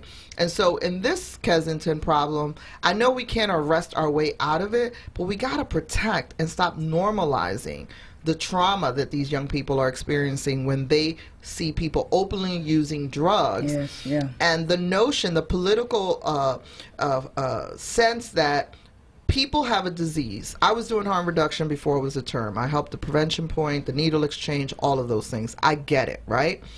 But if a person has a disease and they're in no control of themselves, how do they get to control an entire neighborhood? How do we make every policy decision about them? Exactly. Wow, yes. Right. That's the $1 million question. Why is it about them?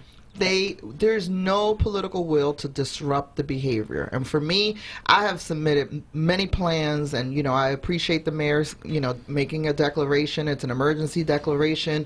We've done massive cleanups and stuff, but that's us fixing what we broke.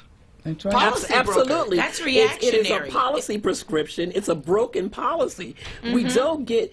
I tell people poverty is just not organically grown. There's policy behind poverty. That's right, and it's a reaction to what's going on rather than being intentional, like you said from the beginning, creating policies and laws that are going to support a clean neighborhood, a safe neighborhood, economic diversity, economic development in an area. You have to be intentional about it. Well, I wanted to ask you about, you said the resources that you need to reclaim the corners.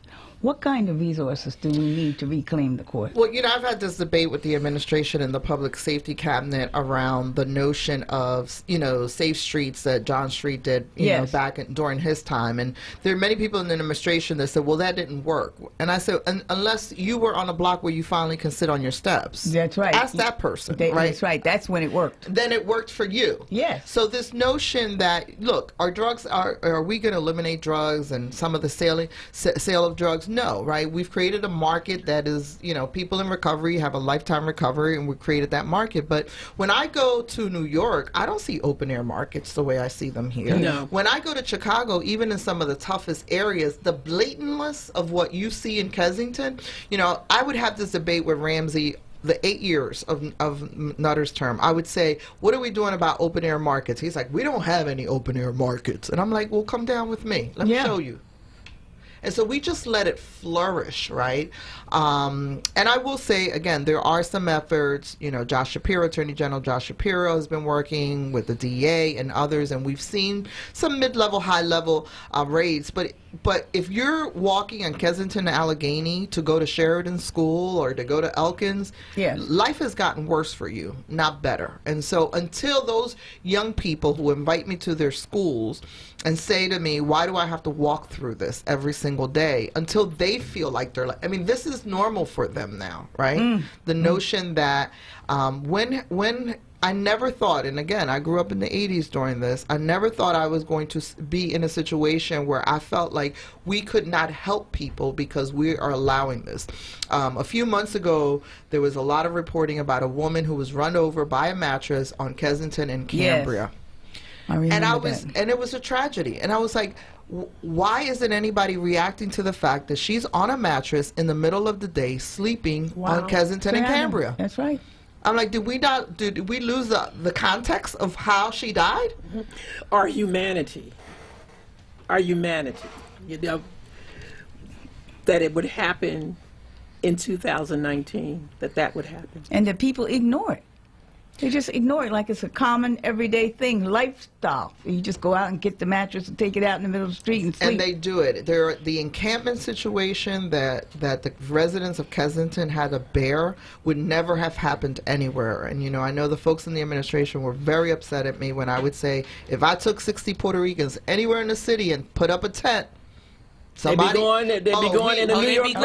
I would not be able to open up a beer can, let alone have a picnic, right? Right. So the notion that, and that's what and it took the administration a little bit of time to really understand that the frustration you hear, and it's interesting because last week we went to a meeting at Harrogate Civic, and all the civic leaders, the folks, the working poor, many of them white, are just as frustrated, and if not more frustrated, right? Because for blacks and Latinos, it's sort of like we're used to being ignored. But for those folks that are, to a certain degree, frustrated and stuck, right? Because they're the ones who can't leave. They can't pick up and go.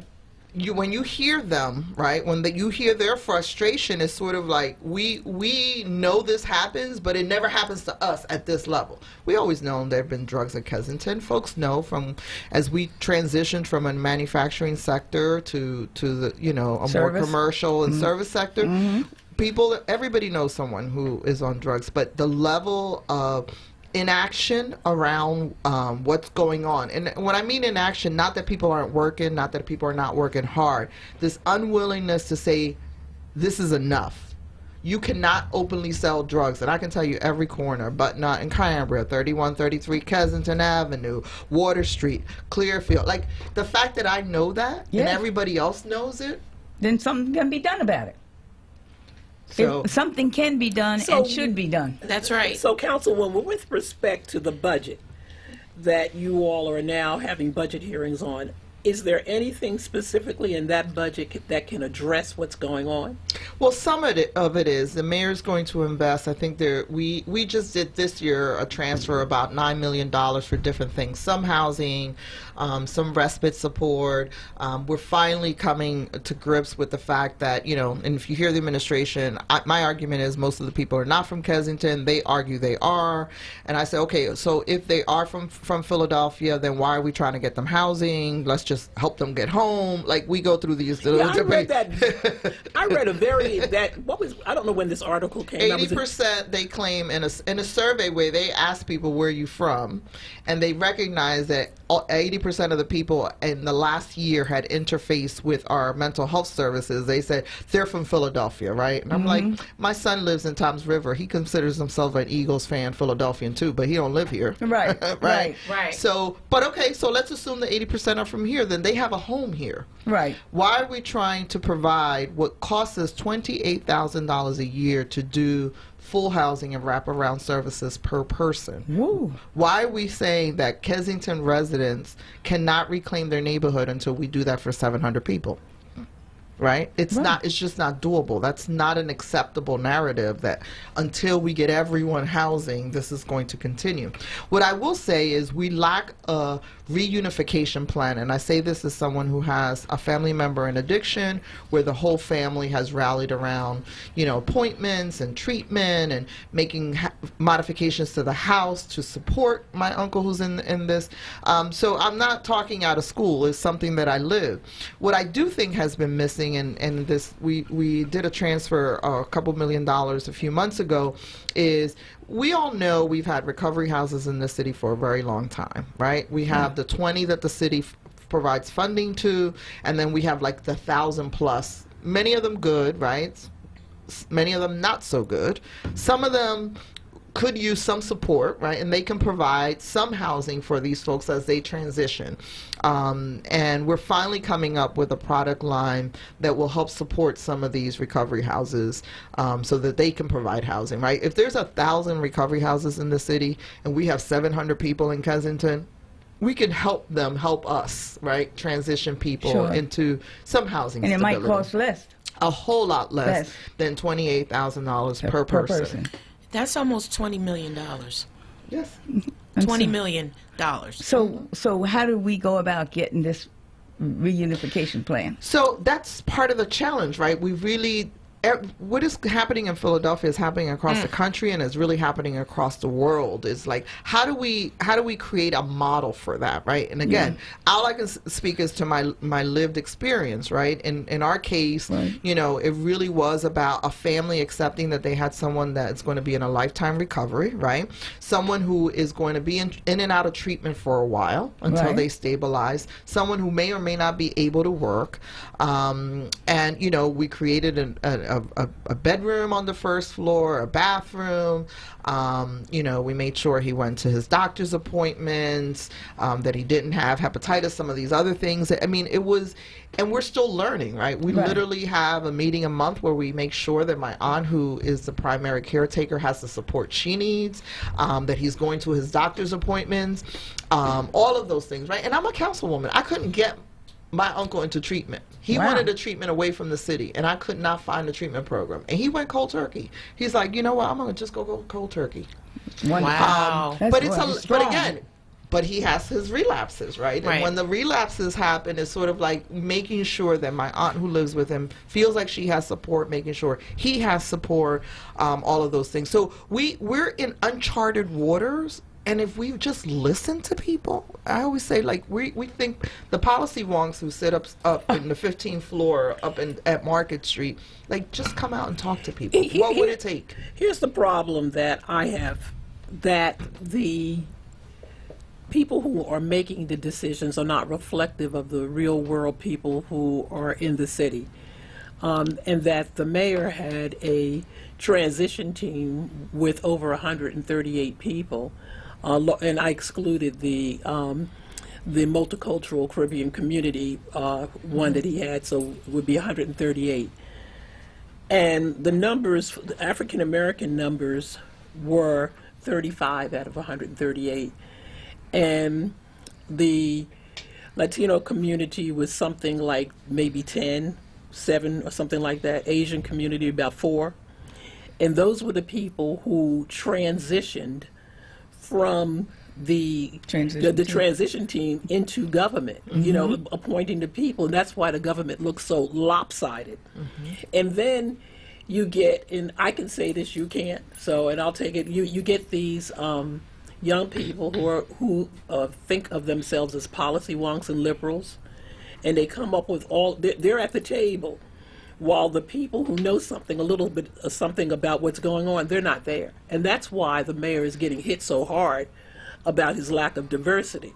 Because when you don't have diverse experiences and voices in positions making policy, you get failed policy. Yeah, and I served with Councilman Kenny, and I often say to him, I want the councilman back, the one who was a good ally to district council people, right? Who understood the district council people, knew the streets, knew their districts, right? I often say that because, you know, I do think that he cares, right? But you do make choices, right? And whether, you know, and sometimes inaction is action, right? You have to not just say it, you have to do it and make the administration reflect what you're saying, right? So I think that this has been a wake-up call, and that's what re-elections are, right? It's an opportunity for you to tell a story and for you to really reflect on what you've done. And I'm really hopeful that they are listening and not tone deaf, because my fear is, right, he gets reelected and then they double down on their posture, right? And that happens a lot too. We've seen that too. No, we lived it. Can we say lived it? We've lived it. And here's the point where we're saying that it's enough. We've had enough. And this isn't manufactured outrage because the mayor is up for re-election. This is something that we have been saying. When we came together as Black Women's Leadership, we've been talking about this since 2015. And so we divided ourselves up to subcommittees, and we started taking a real good look at this stuff.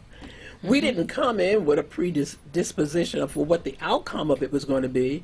It was eye-opening to us when we started digging in to see what we had found out. And then the eye-opening part of it is that we went along, got a little bit more, that we were getting outraged by it. Right. And so... and there were 300 of us who started out with this. Wow. So we had a large group of women, and we broke down by committees. And that's why we're so familiar with what's going on. We did the research. And the other thing that I would say, and we say this often, Jim Kenney didn't create poverty in Philadelphia. Nope, not at all. He didn't cause any of this to happen. So that's not what we're talking about when we talk about him. But what we are talking about is what he did since he's been in office and where he focuses his attention and what some of the things that he says. We think we know a little bit too. We don't think we know a whole lot, but we think we know a little bit. And we know that our voices are not being heard. We're not a part of it. So when he takes his information, he takes it from a narrow view. And very filtered. You know, again, one of the things, and I've watched this, you know, I've been doing this for a minute. As you all know, I started in 1988 with Councilwoman Tasco back I remember back then. It. That's right. I came into government with a powerhouse, you know, leader who you know, took no prisoners and really came in to do and she still doesn't. Right. She take no prisoners. She told me the other day, she's like, what? And I won't say what she said to me around the sugar tax, right? Right. And I'll say, well, that didn't sound like a question. And I'll say, but you can get away with doing that to me, right? Not too many other people, but I'm happy to have a policy discussion about it. Right. I think that, again, the challenge is, and, you know, again, one of the reasons why I really believe that council has to take a stronger, more sense of urgency on this is that we're going to be complicit in not moving those numbers if we're not more specific. You know, in this budget process, every single department should be charged with having an anti-poverty statement. What are you doing against poverty? Right? Right. If it's the streets department, you know, one of the things that I get frustrated with this whole litter index situation is when I got elected, Joanna, so I follow all my data sets. I look at my delinquency rates, real estate delinquency, water, everything I've done is lived policy based on the number, right? Because the data tells the story about what's going on in the neighborhood. Where I have the highest water delinquency, for instance, is in my middle neighborhood in the lower Northeast. 44% of the people that live in the 62nd Ward have a water debt of $200 or more. Wow. That's why I did the water affordability bill. And you would think, yeah, I had districts, you know, areas like Hunting Park where I grew up where the debt was $10,000, right? But here in what was supposed to be my more stable neighborhood, we have this delinquency rate. And people are making hard choices every day about what they pay. But when departments don't view themselves, you know, you ladies were talking about earlier around, you know, the revenue department. When I was working on UPA and when I was working on TAP, because we haven't finished TAP, there was a forgiveness component that I couldn't get the administration to agree to, is this notion that government is responsible for people losing their homes. To me, the best prevention strategy, homeless prevention, is how do we keep people in their homes? In their homes. So one of the data sets, and again, you know, I can get pretty wonky around this stuff, one of the data sets that perturbed me the most was that the water department could carry debt for 30 years and borrow off of it and have a rating, bond rating, based on poverty of folks. And we changed that to 15 years and thousands of accounts got wiped out. Wow. I want to come back to that. We're going to go to a break. You're listening to WRD 96.1 FM. 900 AM, you're listening to The Source, you're listening to Black Women's Leadership, and we will be right back with the Councilwoman. The Source. The Source. Weekdays, 10 a.m. to 1 p.m. Special guest host Renee Chanel Patan every Monday in April. The Source. Exclusively on WURD Radio and WURDRadio.com. Word family, our friends at Amoroso's Baking Company are hiring right now. Amoroso's has been baking the delicious bread in our community for over 100 years, and they want you to join their team today. The old and the young love Amoroso's, and they're hiring right now. Check it out. They offer fair pay and provide health, dental, and prescription plans after 90 days of employment. Call Scott Drummond at 215-863-8801 or visit amorosos.com for details. Listen live at wordradio.com. Hi, everybody. This is Nick inviting you to buy your next car from Jerry and the fellows over at Cardex. See, they're not dealers. They're like a car concierge service. They design a car around you. Almost any make. If it's not on the lot, they'll go out and get it for you. So use my car concierge, where I've already bought 4 cars. Cardex at 116 East Glenside Avenue in Glenside, Pennsylvania. Check them out online at cardexinc.com or call Cardex at 215-886-3230. Open calendar. What's my schedule looking like? Next Thursday, you will be caught in an emergency flash flood between Park and First Street. What? No, that doesn't work. I'm busy then. Decline. Decline.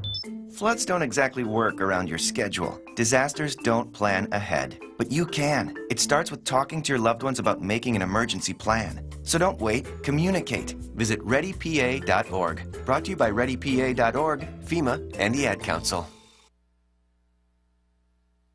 You're listening to The Source on WURD Radio. 96.1 FM and 900 AM WURD.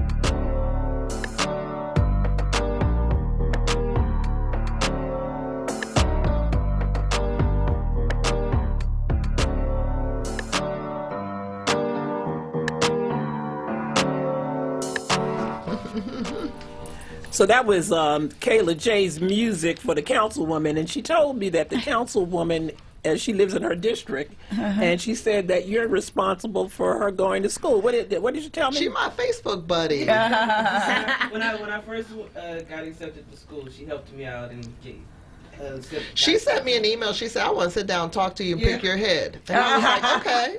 All right, I'll do that. And she's been doing That's fabulous things. wonderful. We became Facebook buddies, and she's always sending me notes, and I follow her. Her life is sometimes more exciting than mine. You know, them young folk do have some exciting life. Look, anybody who takes a moment to send me an email to want to talk to me about something, I'm going to take a moment back and say, okay. Right, that's good. That's Good what for you. That's Good what we for have to you. do. So there's so much we want to talk to you, and we want to get it all in. So we want to talk, I think at break we talked a little bit about the tax collection and the tax amnesty bill, and we wanted to get your opinion on it too. So, you know, it's very interesting when we, as I mentioned earlier, the water bill is still not complete because we want to do a forgiveness component, because our notion is if someone was on an appropriate payment plan, they could comply, and if they had been on the plan, and our plan allows for interest and penalties to freeze, our notion is that if you're compliant for 2 years, we should forgive all of that. I believe that too, yes. Because people have demonstrated a willingness when we give them a plan they can comply with to pay, right? People are not making vacation decisions here. And so that forgiveness component has not been approved, and it's been really hard. In those discussions with the law department, right, who works with us on this, you know, you have some bureaucrats in there that literally trip over each other about how not to make it easy for people to comply. Before I did the tap water program, if you called the revenue, you had to say you had a hardship. Like, who knows to say hardship? Right.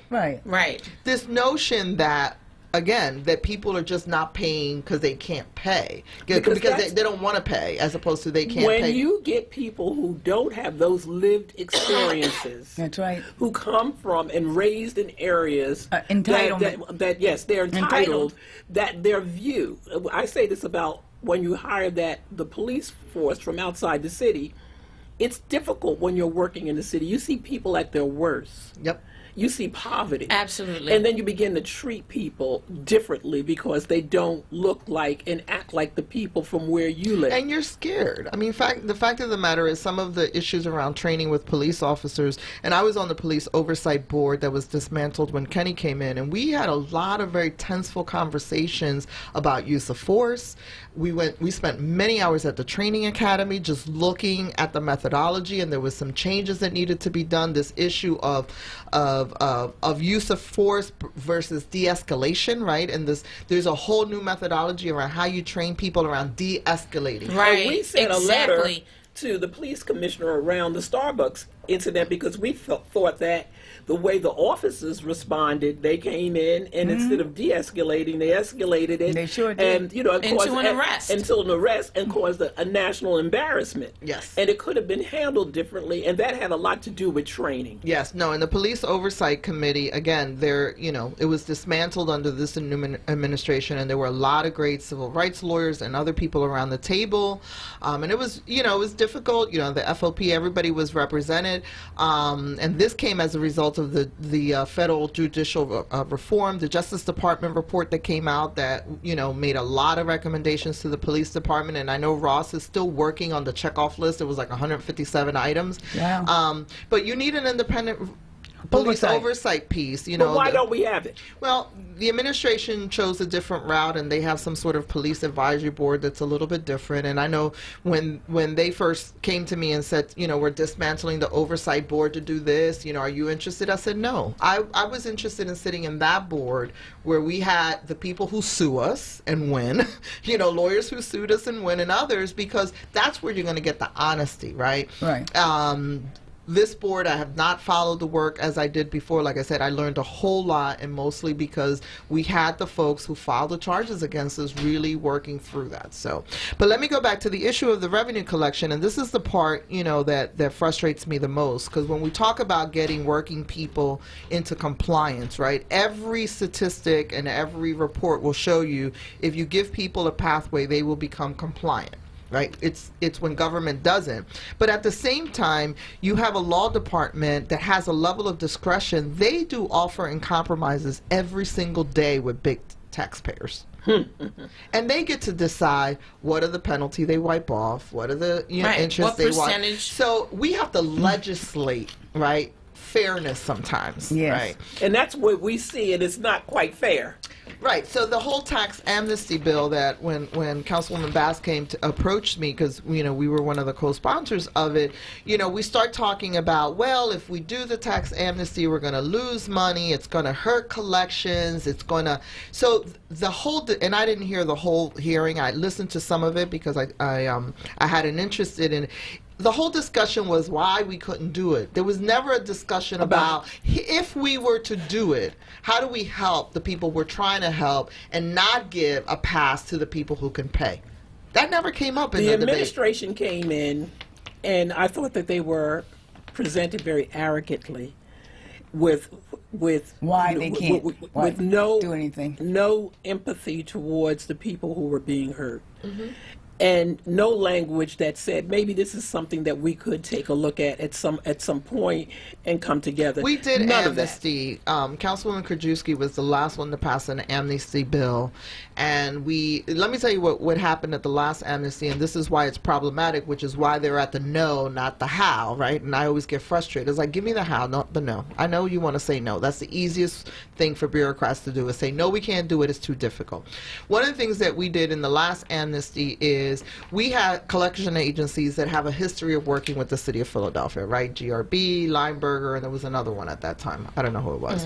Anyway, the city decides, instead of working with our vendors who know and are managing these accounts, we hire an outside firm. And they came in and charged us all this money to do this collection for this short period of time. And if you talk to the vendors after the amnesty, they will tell you we could have got a lot more people into payment plans had we been allowed to participate. That's awful. So now why did they reach out for somebody else as opposed to using the ones they already have? Again, this becomes when this is why who makes policy is so hugely important, right? Yes. And having leadership that says, again, don't give me the no, give me the how. This notion of, well, they're managing the current accounts and we want someone outside to come look at it who is not conflicted. And I'm like, conflicted? They have a contract. They want to collect. They get a percentage of what they collect. Right. What better incentive than that? Right. This notion. There's a conflict right there. And that becomes a problem. And then you bring a firm from outside the city. Well, this administration has a history of taking the food off the table of people who live in the city to give it to the people who live outside the city. There's a history of this going on. Procurement, and you spoke about it earlier. These are institutional problems that don't belong to one mayor, right? It's been different mayors come in and they have a different set of priorities, and we let these structural problems continue to linger, right? Procurement being one of them, around how we procure services in the city of Philadelphia.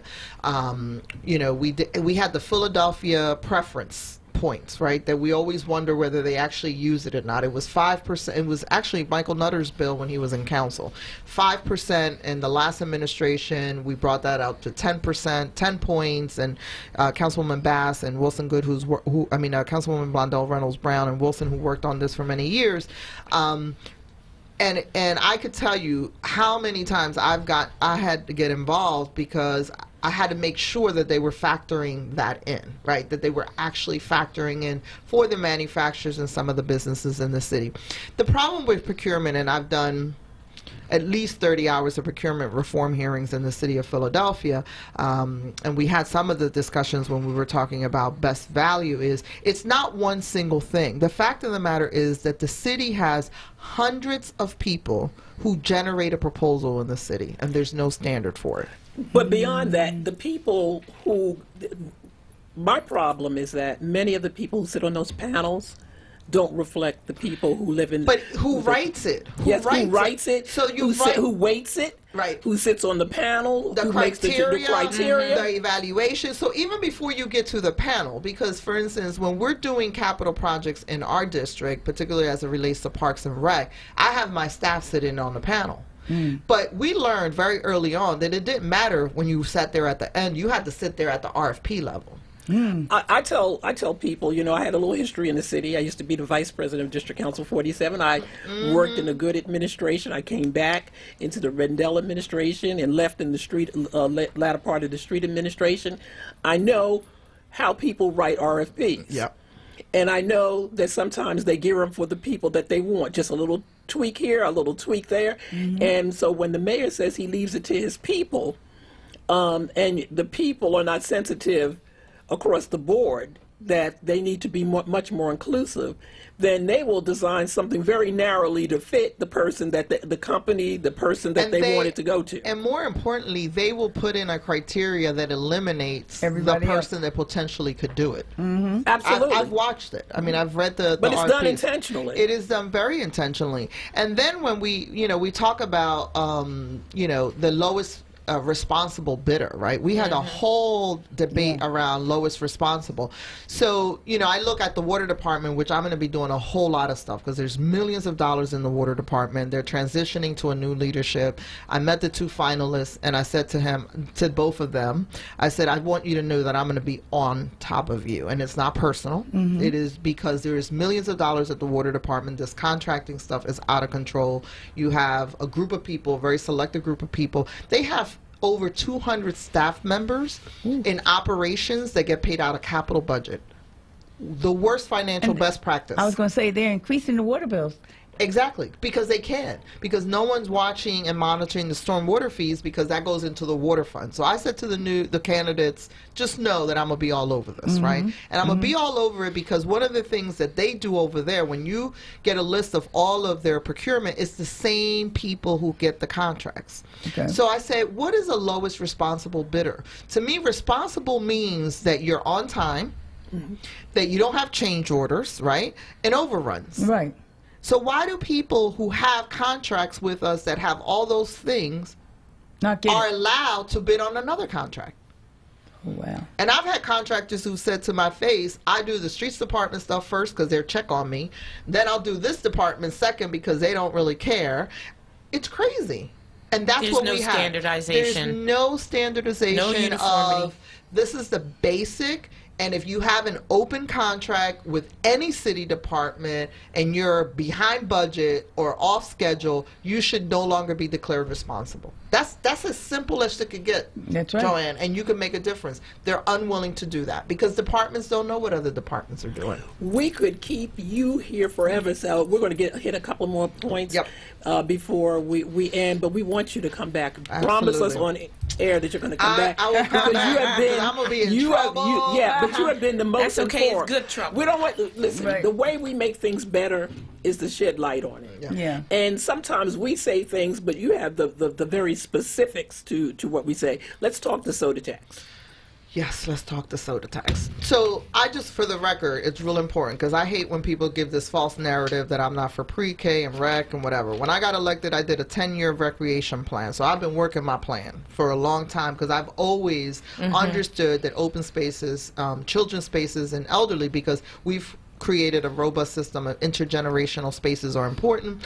As it relates to pre-K, I have some feelings about that. And Ashley, who's over here, who was one of the first workers in the community schools in the education department for Jim Kenney, will roll her eyes at me. I don't think the city should be running a pre-K program. I really believe that the school district and other providers, whether it's urban affairs or others, should be better managing this, right? I don't think, and the fact that we've had 4 pre-K directors speaks to the fact of when you're trying to manage these programs. We don't have universal kindergarten. So there are 18,000 young people eligible for kindergarten that don't have kindergarten. So I get it. You want to set up your own legacy project and you say, so let's do pre-K. That is important. If we're going to do, whether it's 5,500 or the 6,000 that he planned, I think we should go closer to 10,000. We should make sure that every pre-K student has access to a kindergarten slot. We don't do that right now. So there's a lot of work to be done in that. And after this budget, I'm happy to engage in a programmatic discussion about what I think works and doesn't work. As it relates to the tax, every single tax reform piece of legislation have been pieces that I've worked and it's taken me years to get to work, which is the $100,000 exemption. The fact that we are working to eliminate the net profits tax versus the gross receipts tax. And why that becomes important, Philadelphia is one of 4 jurisdictions in the country that has the net profits tax. And that is Detroit, which we all know the challenges, New York, which is the financial capital of the world, Washington, D.C., which is the capital also, and then Philadelphia. If you're located in the city of Philadelphia, 91% of your tax burden is related to net profits and the fact that you're located here. Wow.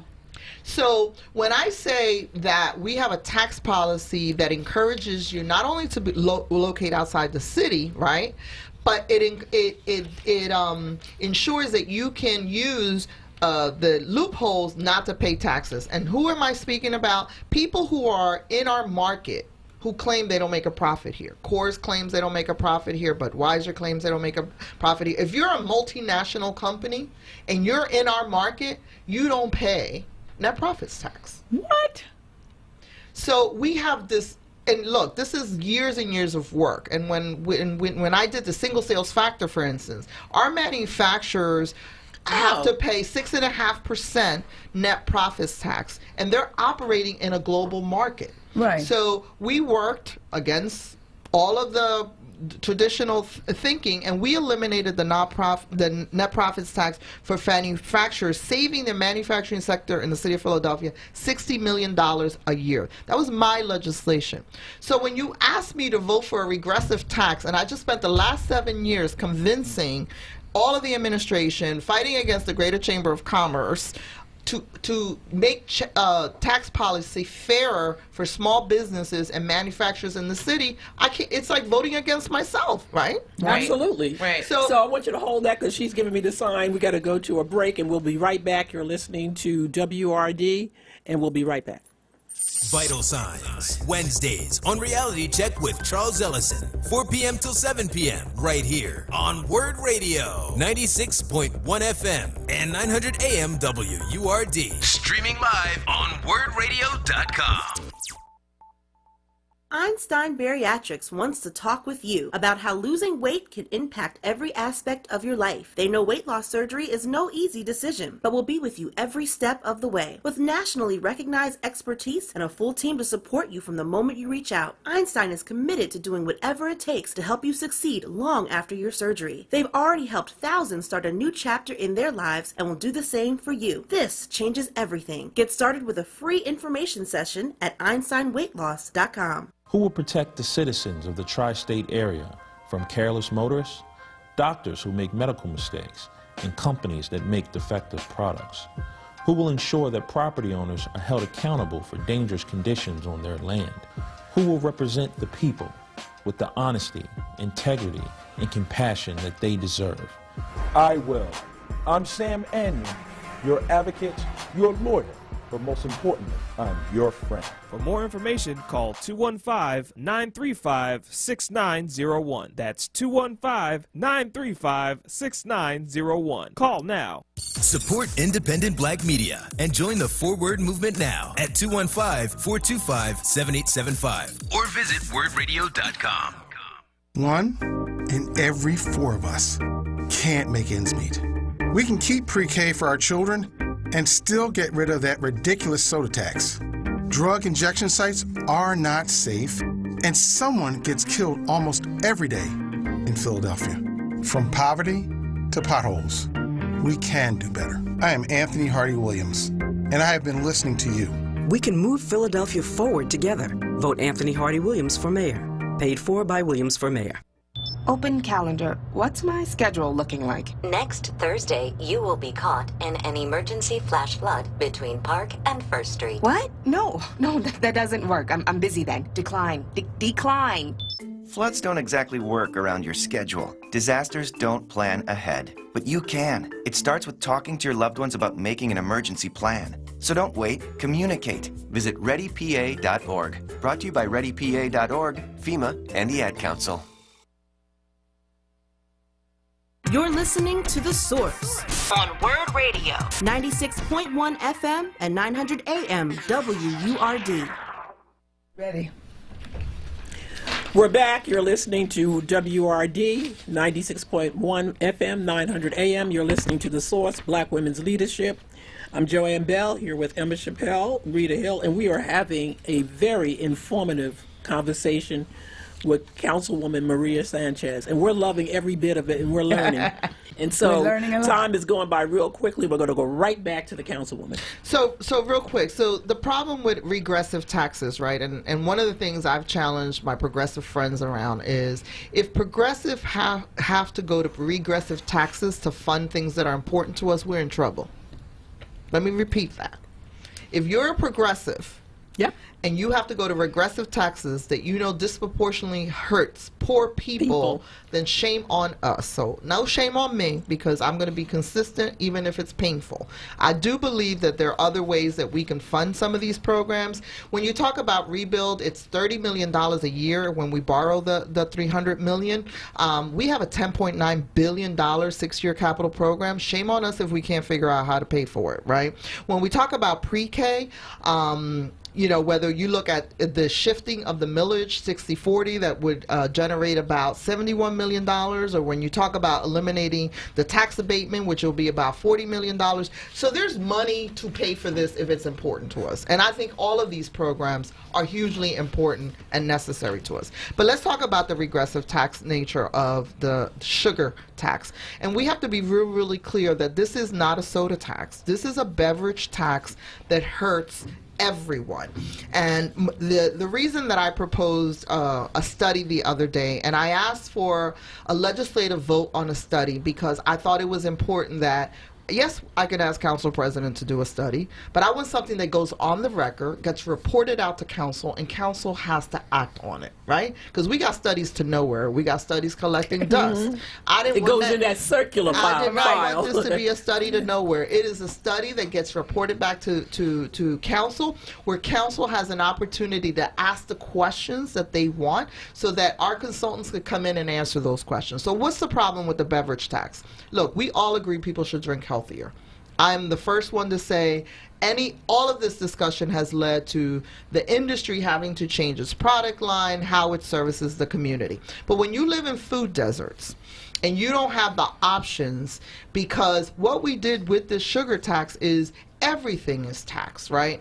And so I'm going to read you the 13-page list of the items that are taxed. 13 because pages. If we're telling people don't drink sugar, or in the case of the people who want the money, drink a lot of sugar, but if we're telling people don't drink the sugar, then we have to make sure that there are alternatives. So when you think about Dole juices, lemon limes, right? When you think about, what is it here? Fuse peach mango stuff. Some of the V8s, the ocean sprays, the coconut waters, the V8 splash, the Welch's juice, the Sunny Delights. So what's the alternative? What are we telling people to drink other than water? And don't forget the milk. I mean, so we have a whole line of waters that get taxed, enhanced waters. You have the Mystic waters, the Sobe waters, the Vita coconut water. All of those get taxed. Energy drinks. So let's talk about them. All of the energy drinks pretty much are all taxed. Rip It, Rockstar, all of those things. Starbucks. Double shot. They messing with my Starbucks? Starbucks double shot energy coffee and the flavored ones. When you talk about artisanal sodas, which these are the more of the ethnic sodas, all of them are. Yards Brewing, root beer is taxed. When we talk about waters, and then let's get to the milk-based products, right? So one of the problems with this is almond milk. Kaffia Farms almond milk, toasted coconut almond milk, Nature's Place chocolate milk, organic vanilla rice milk, silk oak chocolate milk, so Trader Joe's almond beverage. So what did we tell people they could drink? That's right. There's nothing What's there. the alternative? Water. And then they run up on the water bill. So then they increase the water bill. I am not a fool to think we do not have 12 votes to repeal this. We have 6 votes of folks who would repeal this. So if, in fact, the soda tax is going to be part of our tax portfolio, we need to revisit this list so that if you live in a food market, a food desert, you do have access to healthy alternatives. And that's part of what the study is going to show us. And that's what troubles me, because you can, I said it wasn't well thought out. This whole sugar tax thing was never well thought out about the impact of what it does to the local markets and the people who are being hired. Now, they can scream and holler and try to call Jeff Brown all the names that they can in the world, but he put his money where his mouth is in training returning citizens and employing them. And when you ask, Harold Honigman is vice chair of the Art Museum. There's buildings in this city named after him. He's a Philadelphian. Fran McGorry, who owns Pepsi, Liberty Coke, which is Pennsylvania, New Jersey, and New York, he's a Northeast Irish guy. We're not talking about, these are the boogeymen. These are our guys. Part of leadership is being able to sit across the table from these gentlemen and say, okay, how do we not hurt you, right? And Fran is personal to me because Coca-Cola is in my district. And when I walk into that Coca-Cola plant, those 300 people that work there, they look like me. They're my neighbors. Yes, I am unapologetic about saying those jobs are important to me, right? Those are important. But I think every council person should take that position, because whatever districts that you're in, I don't see people who look like us sitting around this table working in the building and trades. I don't see them there. And the beneficiaries of the rebuild, that's who gets it. The guys who come in with the jersey tags and come from out of town. While the people who look like us starve and they're on the corners watching somebody else build their neighborhoods. I don't think that's fair. And we need to have a whole discussion around the whole diversity issue at the building trades. One of my biggest arguments, and look, I've over the last 12 years have developed different relationships with some of the building trades, and some people are doing more than others. When you sit down with the carpenters, they have a lower rate for real estate. They're willing to look at a lower rate for affordable housing. I mean, I think some of the folks, they hired Mongoose Sanchez, and he's, to me, he's a great guy, and he takes the long view. He talks he's trying to increase the numbers, but not everybody takes the long view. Exactly. So here's the biggest challenge that we have with the building trades, and as it relates, because I know you ladies in a previous show were talking about CTE programs and others. My problem with the whole structure, the way it's set up around these pre-apprentice, which I'm like, don't talk to me about pre-apprentice, right? I have a lamp in my office. I graduated from MassMom, a CTE school. The carpentry, welding, auto mechanic, and electrical shop students made me a lamp. It's in my office. Oh. So when I meet with the building trades and they tell me my kids can't pass a test, I show them my lamp. Right. My kids will pass the state tests, which building trade members are part of generating, the NAMEC test. And then they still have to take another test to get into a trades. So if I went to a trade school for 3 years and I passed the state test, why do I have to take another test? Barrier to entry. There you go. Barrier to entry. So my thing is, those kids, those young people who have demonstrated capacity, right? They should not be required to take another test to get in. They should automatically be accepted by whatever their trade piece. And then the other thing is, and we had this discussion last year with Dr. Height, is if the electrical unions need 3,000 hours and our schools are only giving kids 2,000, then we need to realign that. Absolutely. And why? Why? Why? If it's required 3,000, how are they going to get the 1,000? Where would they get the other? So I have strongly encouraged, and I've been saying this to Dr. Height and others, we need somebody independently to come in and realign what we do in our schools versus the state test versus what the unions do, which means they have to be transparent, and realign our curriculum so our kids can go right from high school into work. Why isn't that doable? I will say this as we end. if I was living in your district, you're my candidate. That's right. That's right. Thank you. So there's somebody who does live in your district. Right. And so we appreciate you being Thank here. you so much, ladies. And we want you back, and we will be talking to you offline about some other initiatives. We want to thank everybody for listening today, and you're listening to WRD 96.1 FM, 900 AM. You're listening to The Source. You're listening to Black Women's Leadership. Thank you. See you next week. All right.